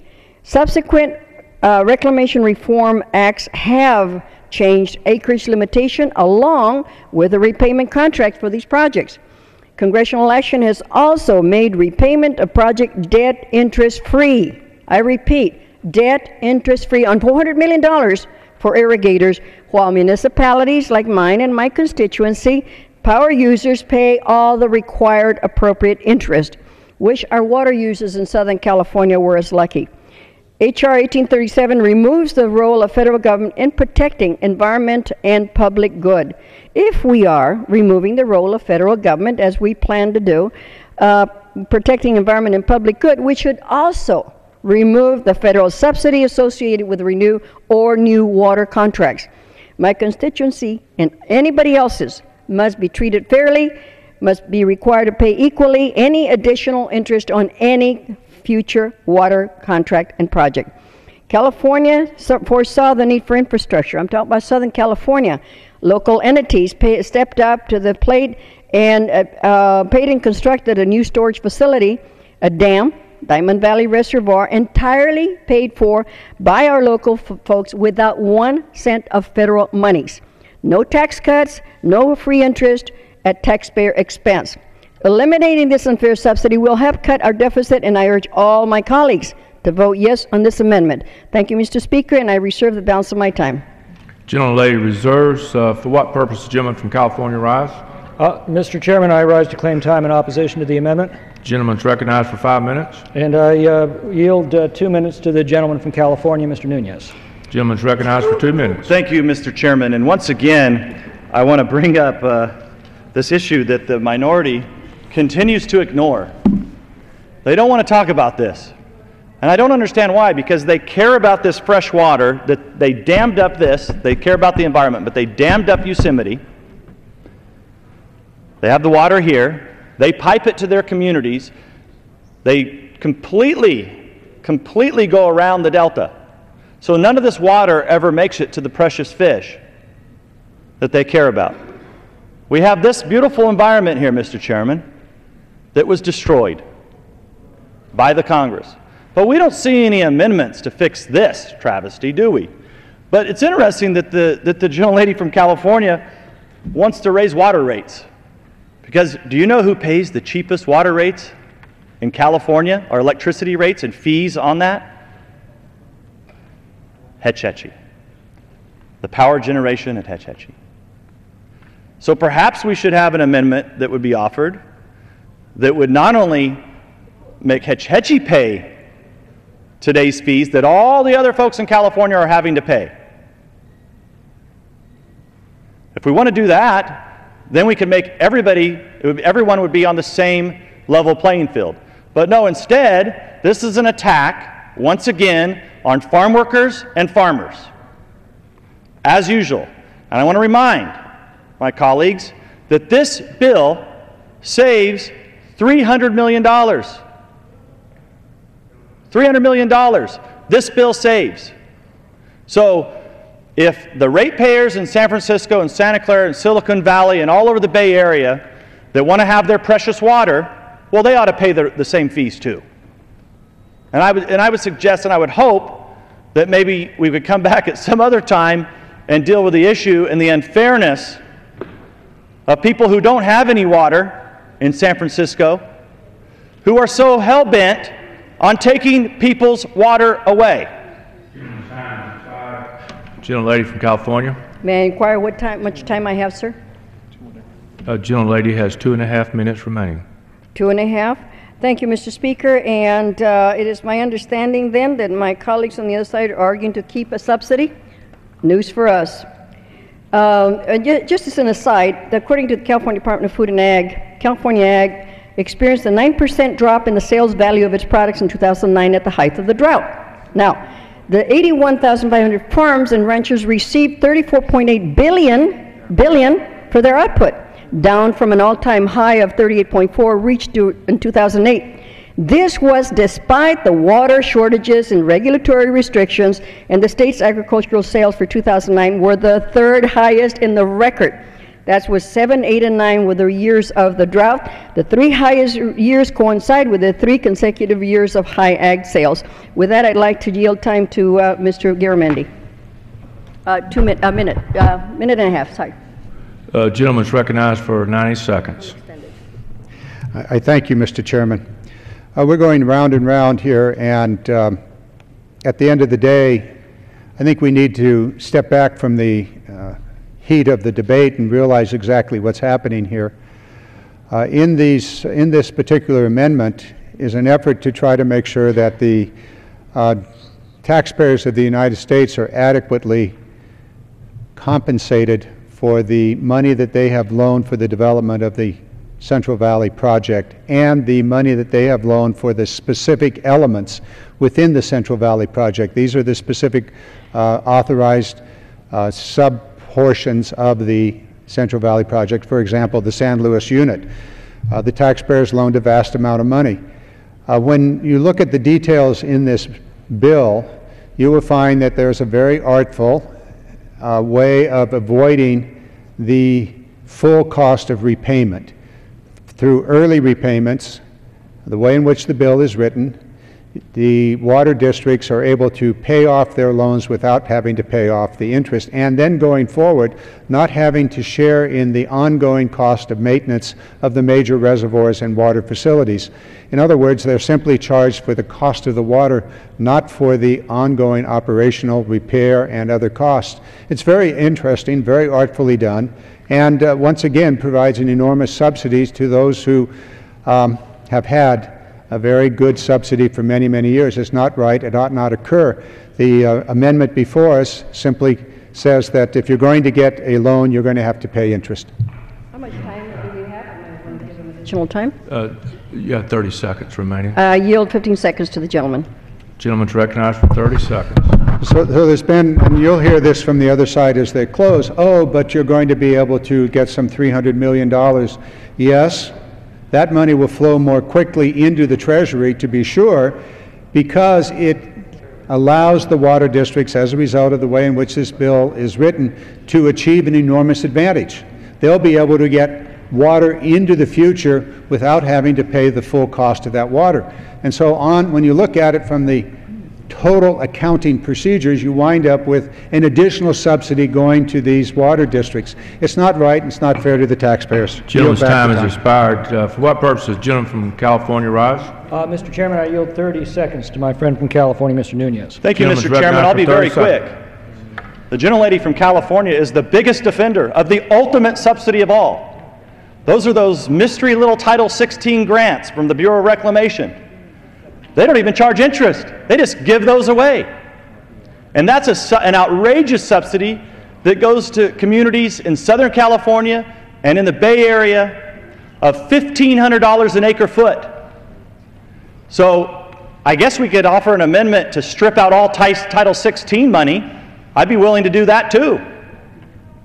Let's strip out all the Title 16 money, all the subsidies that go to Los Angeles and Hollywood and San Francisco. Let's strip out the Title 16 money. Is the gentlelady willing to strip out Title 16 money? How much time? You can inquire the chair. Gentleman has 2.5 minutes remaining. And how much time for the gentlelady? Their time has expired. Very well, then, Mr. Chairman. This amendment was rejected on a bipartisan vote when the gentlelady introduced it in markup, and it deserves a similar fate on the House floor. I mean, let's be clear about what this does. It singles out Central Valley project participants to pay a punitive surtax that is imposed on no other Bureau of Reclamation project in the United States. This surtax would be passed on to consumers through higher prices. The Central Valley project was already singled out for one punitive tax, about $50 million annually, by Congress in 1992 to fund an array of environmental slush funds. Now, I believe that beneficiaries should pay the cost of water projects, but they should pay only the cost of those projects and no more. These are not cash cows for the federal government to milk until they're dry. When the left speaks of corporate farms, you know, they often leave out the fact that virtually every family farm is incorporated, and that's who we would be singling out for what amounts to a special tax. And that tax can be paid in one of two ways: by employees through lower wages, or by consumers through higher prices. And I have a modest suggestion for the gentlelady. Perhaps we should start putting people back to work rather than running them out of business. I've often criticized her colleagues for policies that have created the conditions that indirectly send water prices through the roof, but this proposal is quite bold. This proposal does so directly and dramatically. That's why several of her colleagues on the Democratic side abandoned her in committee, and why they would be well advised to do so again on the floor. With that, I yield back. Gentleman yields back, all time having expired. The question is on the amendment offered by the gentlelady from California. Those in favor say aye. Those opposed, no. In the opinion of the chair, the noes have it. The recorded vote requested. Pursuant to Clause 6 of Rule 18, further proceedings on the amendment offered by the gentlelady from California will be postponed. It is now in order to consider Amendment Number 7, printed in House Report 112-405. For what purpose does the gentleman from California Thank you. rise? Mr. Chairman, thank you. I have an amendment at the desk. The clerk will designate the amendment. Amendment Number 7, printed in House Report Number 112-405, offered by Mr. Garamendi of California. Pursuant to House Resolution 566, the gentleman from California, Mr. Garamendi, and a member opposed, each will control 5 minutes. The chair recognizes the gentleman from California. Thank you, Mr. Chairman. Once again, we need to step back and really understand the full impact of this particular piece of legislation that is before us. It has profound impact on California. We heard earlier a discussion about the Delta, 2 amendments put forth by my colleague, Mr. McNerney, and as he spoke to the issues of the Delta and the sensitivity of it. The Delta is the largest estuary on the west coast of the Western Hemisphere, and it includes the San Francisco Bay. It's a very sensitive estuary. It's dependent upon a flow of fresh water at certain times of the year, and this legislation very artfully, in a very complex series of languages and changes in law and word, takes 800,000 acre-feet away from the environment of the delta, that would be the aquatic environment, and delivers it to the water contractors, the south of delta water contractors. It's done in a way that it's hard to recognize, but when I asked the chairman of the committee what the purpose was, he stated unequivocally that it was to take the 800,000 acre-feet of water. The impact of that will be profound. So whatever you may say about the species in the delta, the salmon, the striped bass, the smelt, or any other species, this theft of 800,000 acre-feet of water will have a profound and negative effect. It's water that is there to be used certain times of the year to carry out the necessary protection of species. Water that would flow down the river when the salmon want to migrate up the river. Water that would be there for the smelt when they are breeding or when they are moving into their breeding habitat. It is one of the biggest water grabs, at least in the last half century. And it will have profound negative effects. When taken with the other provisions of the bill that wipe out entirely wipe out the Environmental Protection Act, the Endangered Species Act, the EPA Clean Water Act, all of those are gone in this bill. And now you're taking the water. And California protections for the environment, the California laws that replicate the federal laws, they too are pushed aside by this bill.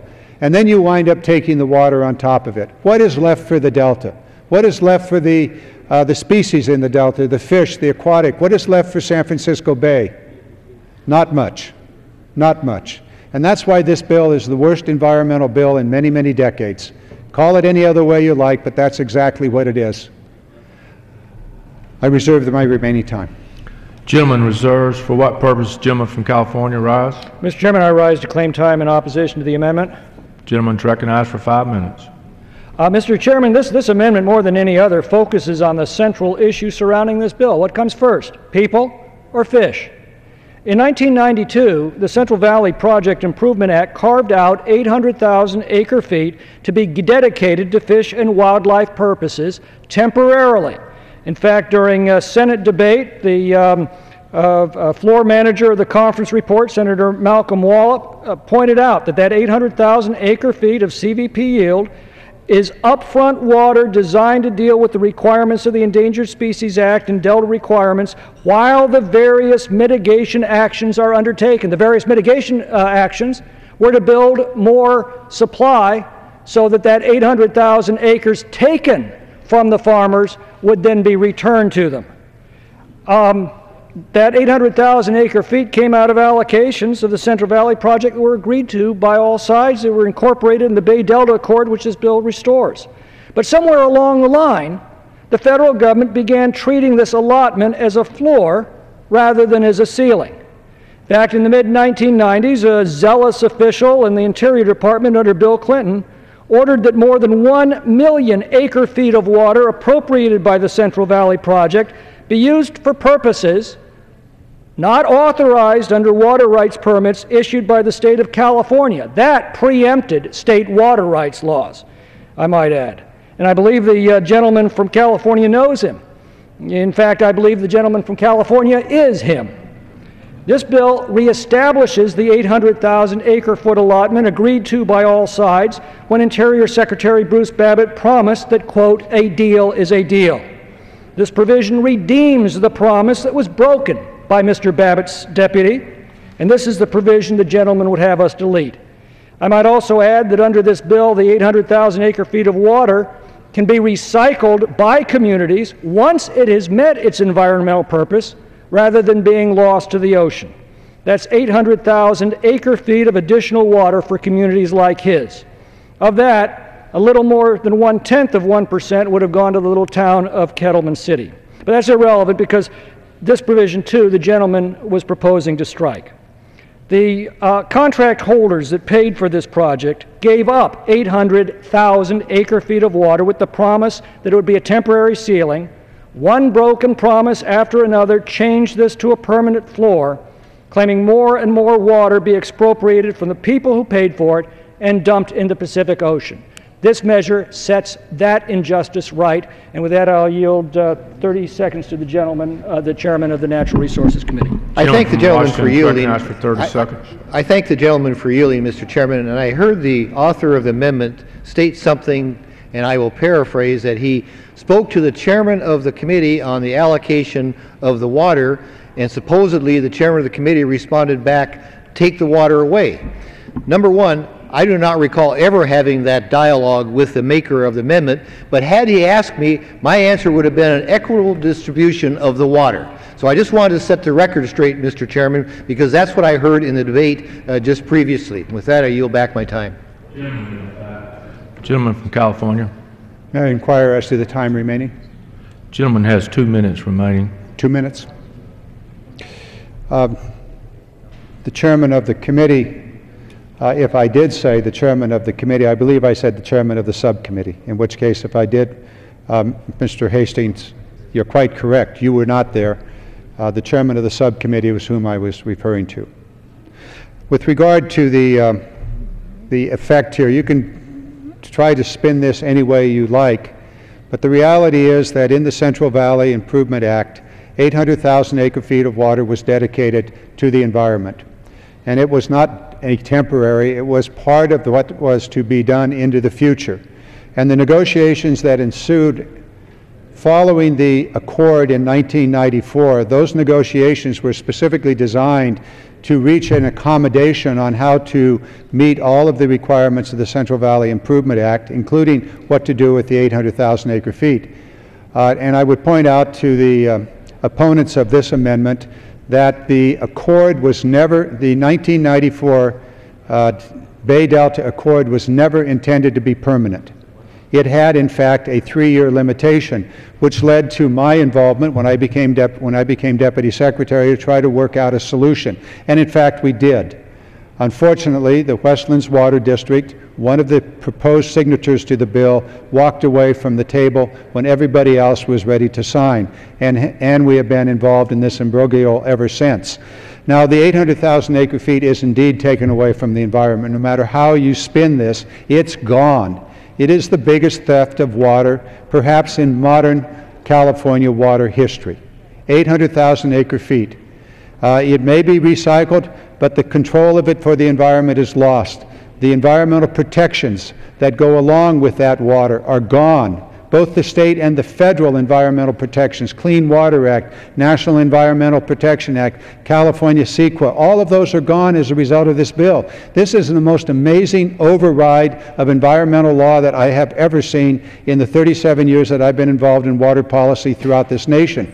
It is remarkable what is being attempted here, and we've got to stop this bill. Gentleman's time has expired. The gentleman from California. Thank you, Mr. Chairman. The gentleman's memory problem seems to have struck again. I do not recall making such a statement either, or intending to make such a statement. What I have said is that that 800,000 acre feet, which now will become a ceiling rather than a floor, is in order to can provide the opportunity for recycling under this bill, so that that 800,000 acre feet, once it has served its environmental purposes, may then be used by communities throughout the Bay Area. With that, Mr. Chairman, I'd ask for a no vote on the amendment and yield back my time. Gentleman yields back, all time having expired. The question is on the amendment offered by the gentleman from California. Those in favor say aye. Aye. Those opposed, no. No. In the opinion of the chair, the noes have it. The amendment is not agreed to. Recorded vote. Pursuant to Clause 6 of Rule 18, further proceedings on the amendment offered by the gentleman from California will be postponed. It is now in order to consider Amendment Number 8, printed in House Report 112-405. For what purpose does the gentleman from Massachusetts rise? Mr. Chairman, I rise to offer an amendment along with Ms. Matsui and Mr. Thompson. The clerk will designate the amendment. Amendment number 8, printed in House Report number 112-405, offered by Mr. Markey of Massachusetts. Pursuant to House Resolution 566, the gentleman from Massachusetts, Mr. And a member opposed, each will control 5 minutes. The chair recognizes the gentleman from Massachusetts. Mr. Chairman, I yield myself 1 minute. The gentleman is recognized for 1 minute. Our amendment is simple. It would ensure that state law is upheld and that the best available science is used when making decisions about the complex California water system. Instead of using cutting-edge science, the Republican bill would take us back to 1994. So let me ask you, are you willing to give up your 2012 iPhone for a 1994 brick of a cellular phone? How about giving up your Prius for a Yugo, or using a phone book instead of Facebook? Would you rather fold a map or use Google Maps? The answers to these questions are easy, and so is this one. Would you trade the science of California water in 2012 for 1994's science? If your answer is no, if your answer is you want to use the best science, today's science, in order to ensure that we protect the water users and the environment, then vote yes on our amendment. I reserve, Mr. Chairman, the balance of my time. Gentleman reserves. The gentleman from California. Mr. Chairman, I rise to claim opposition time for the amendment. Gentleman is recognized for 5 minutes. And I yield 2 minutes to the gentleman from California, Mr. Rohrbacher. Gentleman is recognized for 2 minutes. I rise in opposition to this amendment. Long ago, my parents told me a truism that has been reconfirmed over and over again in my life. My parents both were raised on dirt-poor farms in North Dakota in abject poverty. And my father, who made a decent life for himself and for his family with the hard work and struggle, told me as a child when we visited those farms, he said, "Son, ordinary people are not going to live well in this country or any country unless there is an abundance of water and energy." And that's what all through my life I've seen, that those people who've had their water or energy restricted, it has hurt the ordinary people, the standard of living of the people of that country. And what we have faced in this country is a good example of that. What we've got is as a coalition of radical environmentalists who have, over the years, prevented America from having the energy we need to have a high and a good standard of living for our people. Ordinary people have suffered. The same is true when we're talking about water.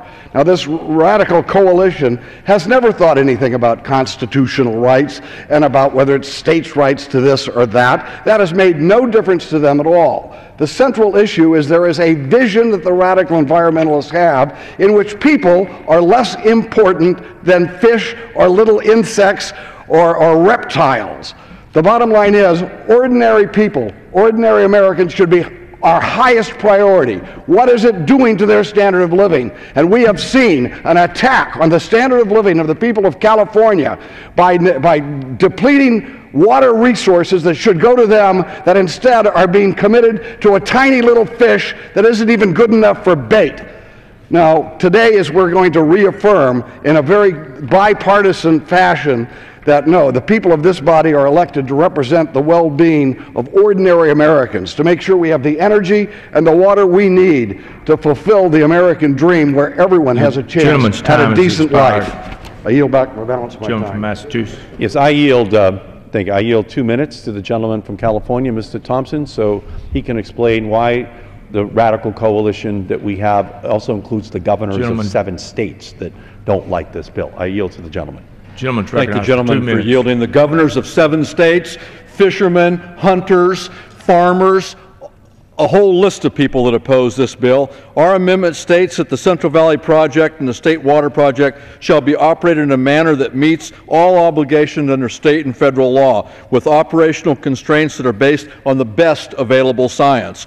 More than 750 plant and animal species depend upon the Delta for their survival. Many of these then support important industries, such as fishermen, hunters, recreational industries, and farmers that promote local and state state economies. We've seen what happens when science is ignored and environmental procedures are gutted for the sake of politics. In 2008 and 2009, salmon fisheries were forced to close because of low flows in the rivers. This resulted in the loss of over half a billion dollars and nearly 5,000 jobs, the same number that the proponents of the bill claim that their bill would create. The bill would prevent the use of the best available science and adaptive management in the Bay and Delta by permanently limiting agencies from acting on new scientific information developed since 1994. This alone ignores the last 15 years of the best available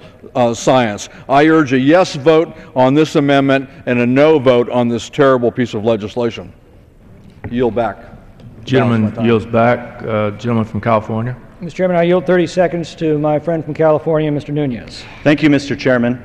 I just want to remind my colleagues, Dr. Peter Glick, we haven't heard from him today. Dr. Peter Glick, the man who comes to testify in Congress before the committee to tell us why it is so important that we take water away from farmers and families. Why have we not heard about Dr. Peter Glick today? Because 2 weeks ago, Dr. Peter Glick admitted to impersonating someone else on the internet, stole information, then falsified the information, and sent it out all over the planet. But Dr. Peter Glick got caught. Dr. Peter Glick got caught. The main man that they support Gentleman's time got has caught. expired. A gentleman from Massachusetts. May I ask, Mr. Chairman, how much time is remaining on either side? The gentleman has 2.5 minutes remaining. Great, thank you. And could I ask on the minority? 2.5. 2.5 minutes. Then I will yield 2 minutes to the gentlelady from California, Ms. Matsui. Gentlelady is recognized for 2 minutes. Thank you. Mr. Chairman, I rise in support of this amendment. I've always said the solutions to our country's resource problems must be based on sound science. To do otherwise is simply foolish and severely short-sighted. Mr. Chairman, H.R. 1837 ignores years of scientific research on the health of California's watersheds. This bill pretends that science does not exist. We don't believe the earth is flat. We don't believe that thunder is made by bowling balls. We know better.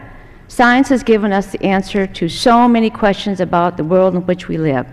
We have used science to discover the truth. H.R. 1837 will prevent the use of the best available science and adaptive management in the Bay Delta by permanently limiting agencies from acting on new scientific information developed since 1994. This amendment before us would require us to use the scientific research that we have on California's natural resources. It would allow us to acknowledge the research has shown us to be true. This amendment is critically important to California, to every state in this union.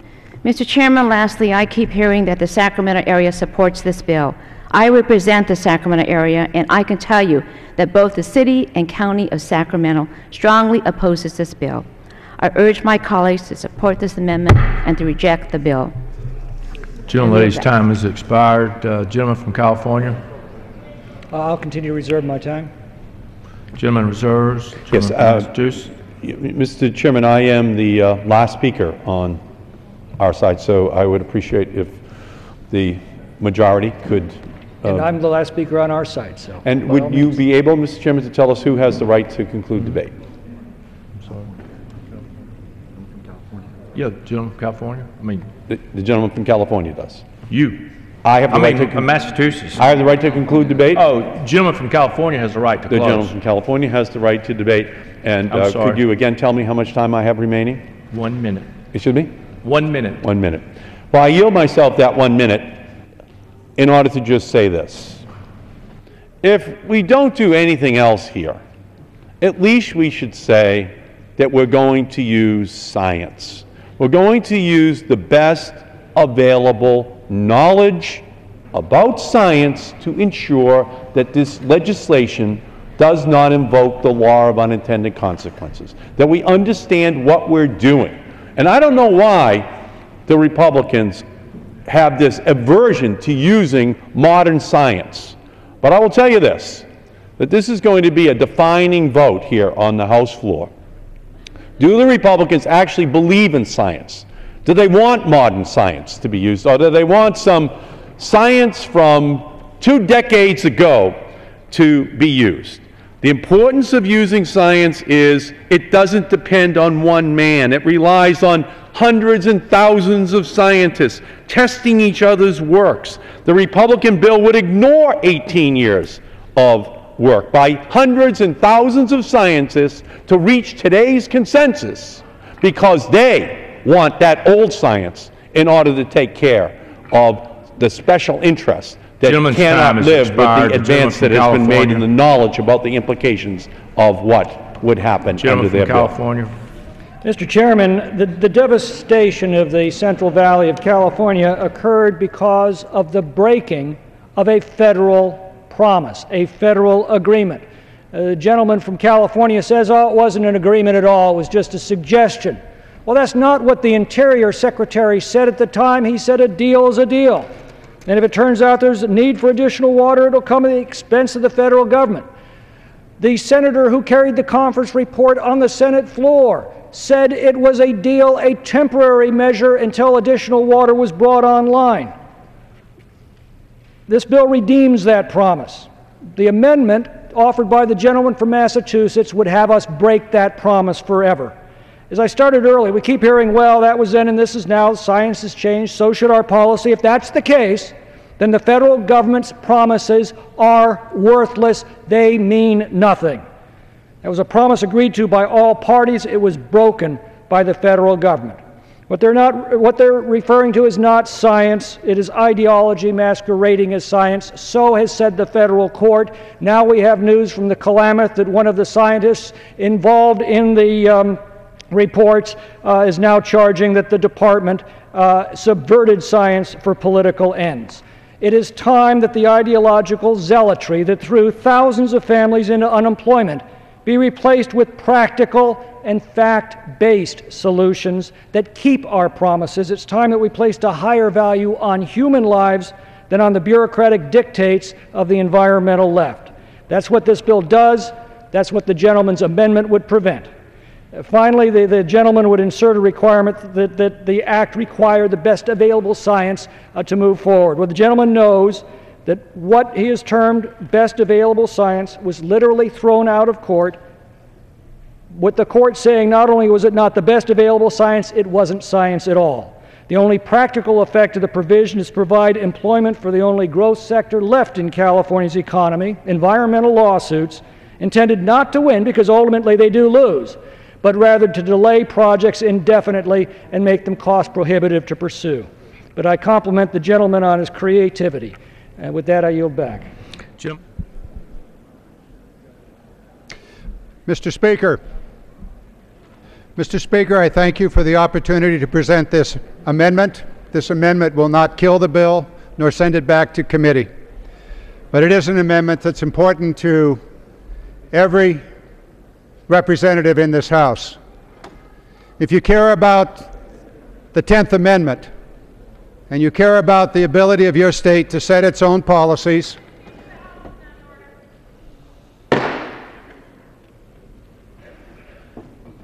House will be in order. Mr. Speaker, every member in this House should be paying attention to this bill. We read the Constitution the first day of this Congress. The 10th Amendment guarantees that the states have the ability to take care of their own water systems and many other issues that pertain to the states. This bill overrides state law in California. This bill sets aside numerous state laws in California. This bill overrides 150 years of California water law set in place by the legislature, the governors, and by the courts of California and the federal courts. This bill destroys the ability of California to conduct and to manage its own water. I put this map up of California so that you might contemplate for a few moments the impact and exactly what we're talking about. California is a big state, 38 million people, diverse, extraordinary water fights. There was a fellow that lived in California years ago, Mark Twain. And he said in California, whiskey's for drinking and water's for fighting. And it's been true ever since. This is the Central Valley of California. The largest estuary on the west coast of the Western Hemisphere is where the Sacramento River and the San Joaquin River join together in an inland estuary, one of the few in the world, and also San Francisco Bay. This bill will lead to the destruction of the largest estuary on the west coast of the Western Hemisphere, and it does so by overriding California law and the California Constitution. The California Constitution holds the water of the state of California in trust. In trust. The state of California, the government is responsible for the care of that water so that it can be appropriately distributed, not only for the beneficial use of consumptive users, cities and farmers, but also for the environment. This bill takes away the laws of the state of California that would provide for the protection of the environment. The California CEQA, Environmental Quality Act, the Air Quality Acts, the Endangered Species Act of the state of California are overridden by this bill. And by the way, the federal laws also. It takes us back to 1994, at a period of time when we didn't know the science. We didn't understand what the full impact of water diversions and other contaminants and other species would be in the Delta. Since 1994, we have seen the collapse of the Delta fisheries. We have seen thousands upon thousands of fishermen, both commercial and recreational, unable to fish. The loss of much talk in this House about a man-made drought. That's baloney. It was a real drought. And yes, there were environmental considerations that further reduced water. That water was reduced under contracts that called for shortages in the case of drought. So what are we talking about here with this bill? We're talking about the usurpation of power by the federal government, taking the basic ability of the state of California to regulate its water, to deal with its environmental issues, and causing this House, this federal government, to have that power. Think closely, all of you who have a reclamation project in your district, and there's some 18 states, ranging from the Pacific to the Mississippi. You have reclamation projects. Think deeply. Think about what happens when the federal government goes to California, the biggest state, and says, we don't care what your laws are. We're going to tell you what to do. Think what that might mean to you in the future when somebody in your state has the power to put before this House a law that runs over the top of your state laws. If you care about the 10th Amendment, if you care about states' rights, you'd better be voting no, because this is a precedent that you don't want to ever see in your state, and we don't want to see it in California. Think deeply, Senators. Think deeply, members of this House. Think deeply about what's at stake here. I ask for this motion to pass.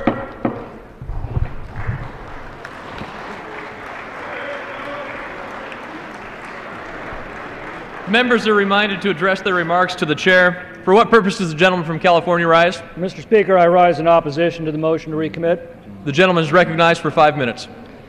Mr. Speaker, it is odd, very odd, to hear the argument again in this hall that a state's right to deny basic freedoms to its citizens trumps the 14th Amendment to our Constitution.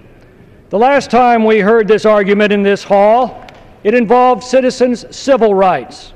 Now it is the citizens' water rights, but make no mistake, it is the same old song.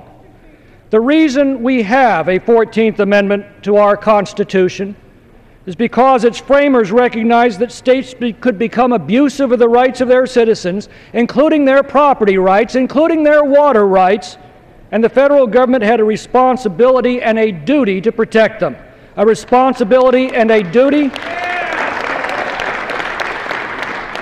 specifically vested in this Congress a responsibility and a duty that we exercise in the bill that the gentleman from California would have us gut. Well, what does the Constitution actually say on the subject?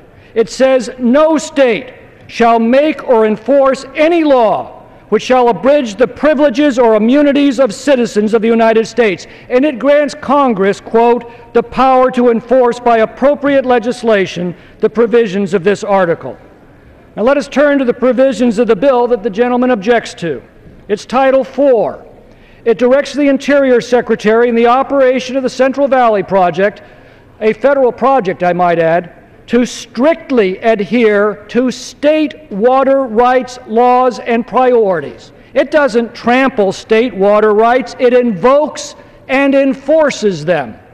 Title IV goes on further to direct the Secretary to strictly adhere to and honor water rights and priorities that were obtained or existed pursuant to various sections of California Water Code. I repeat, it doesn't trample states' rights, it invokes them and enforces them.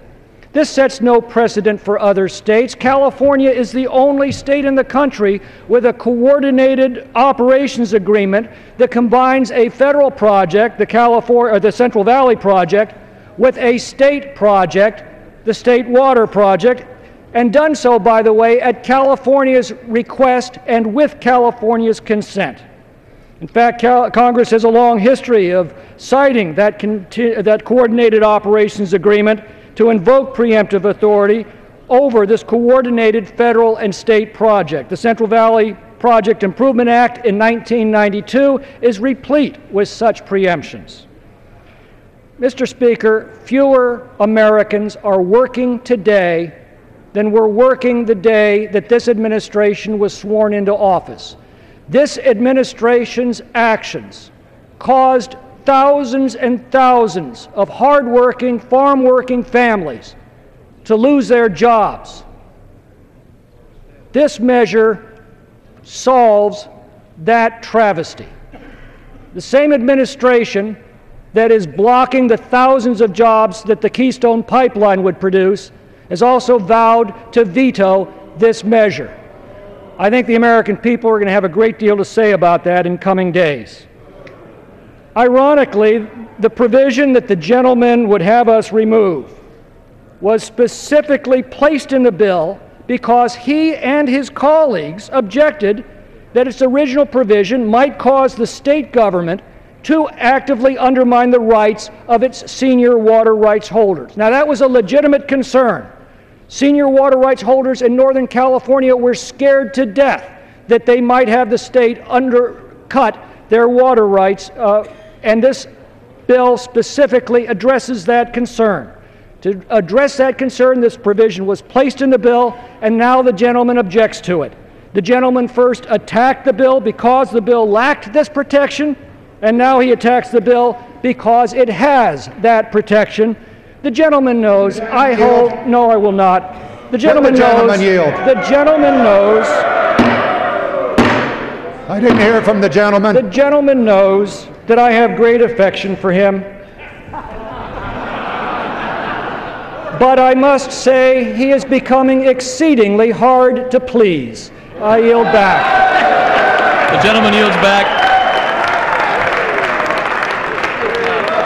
Members are reminded not to traffic the well while another member is under recognition.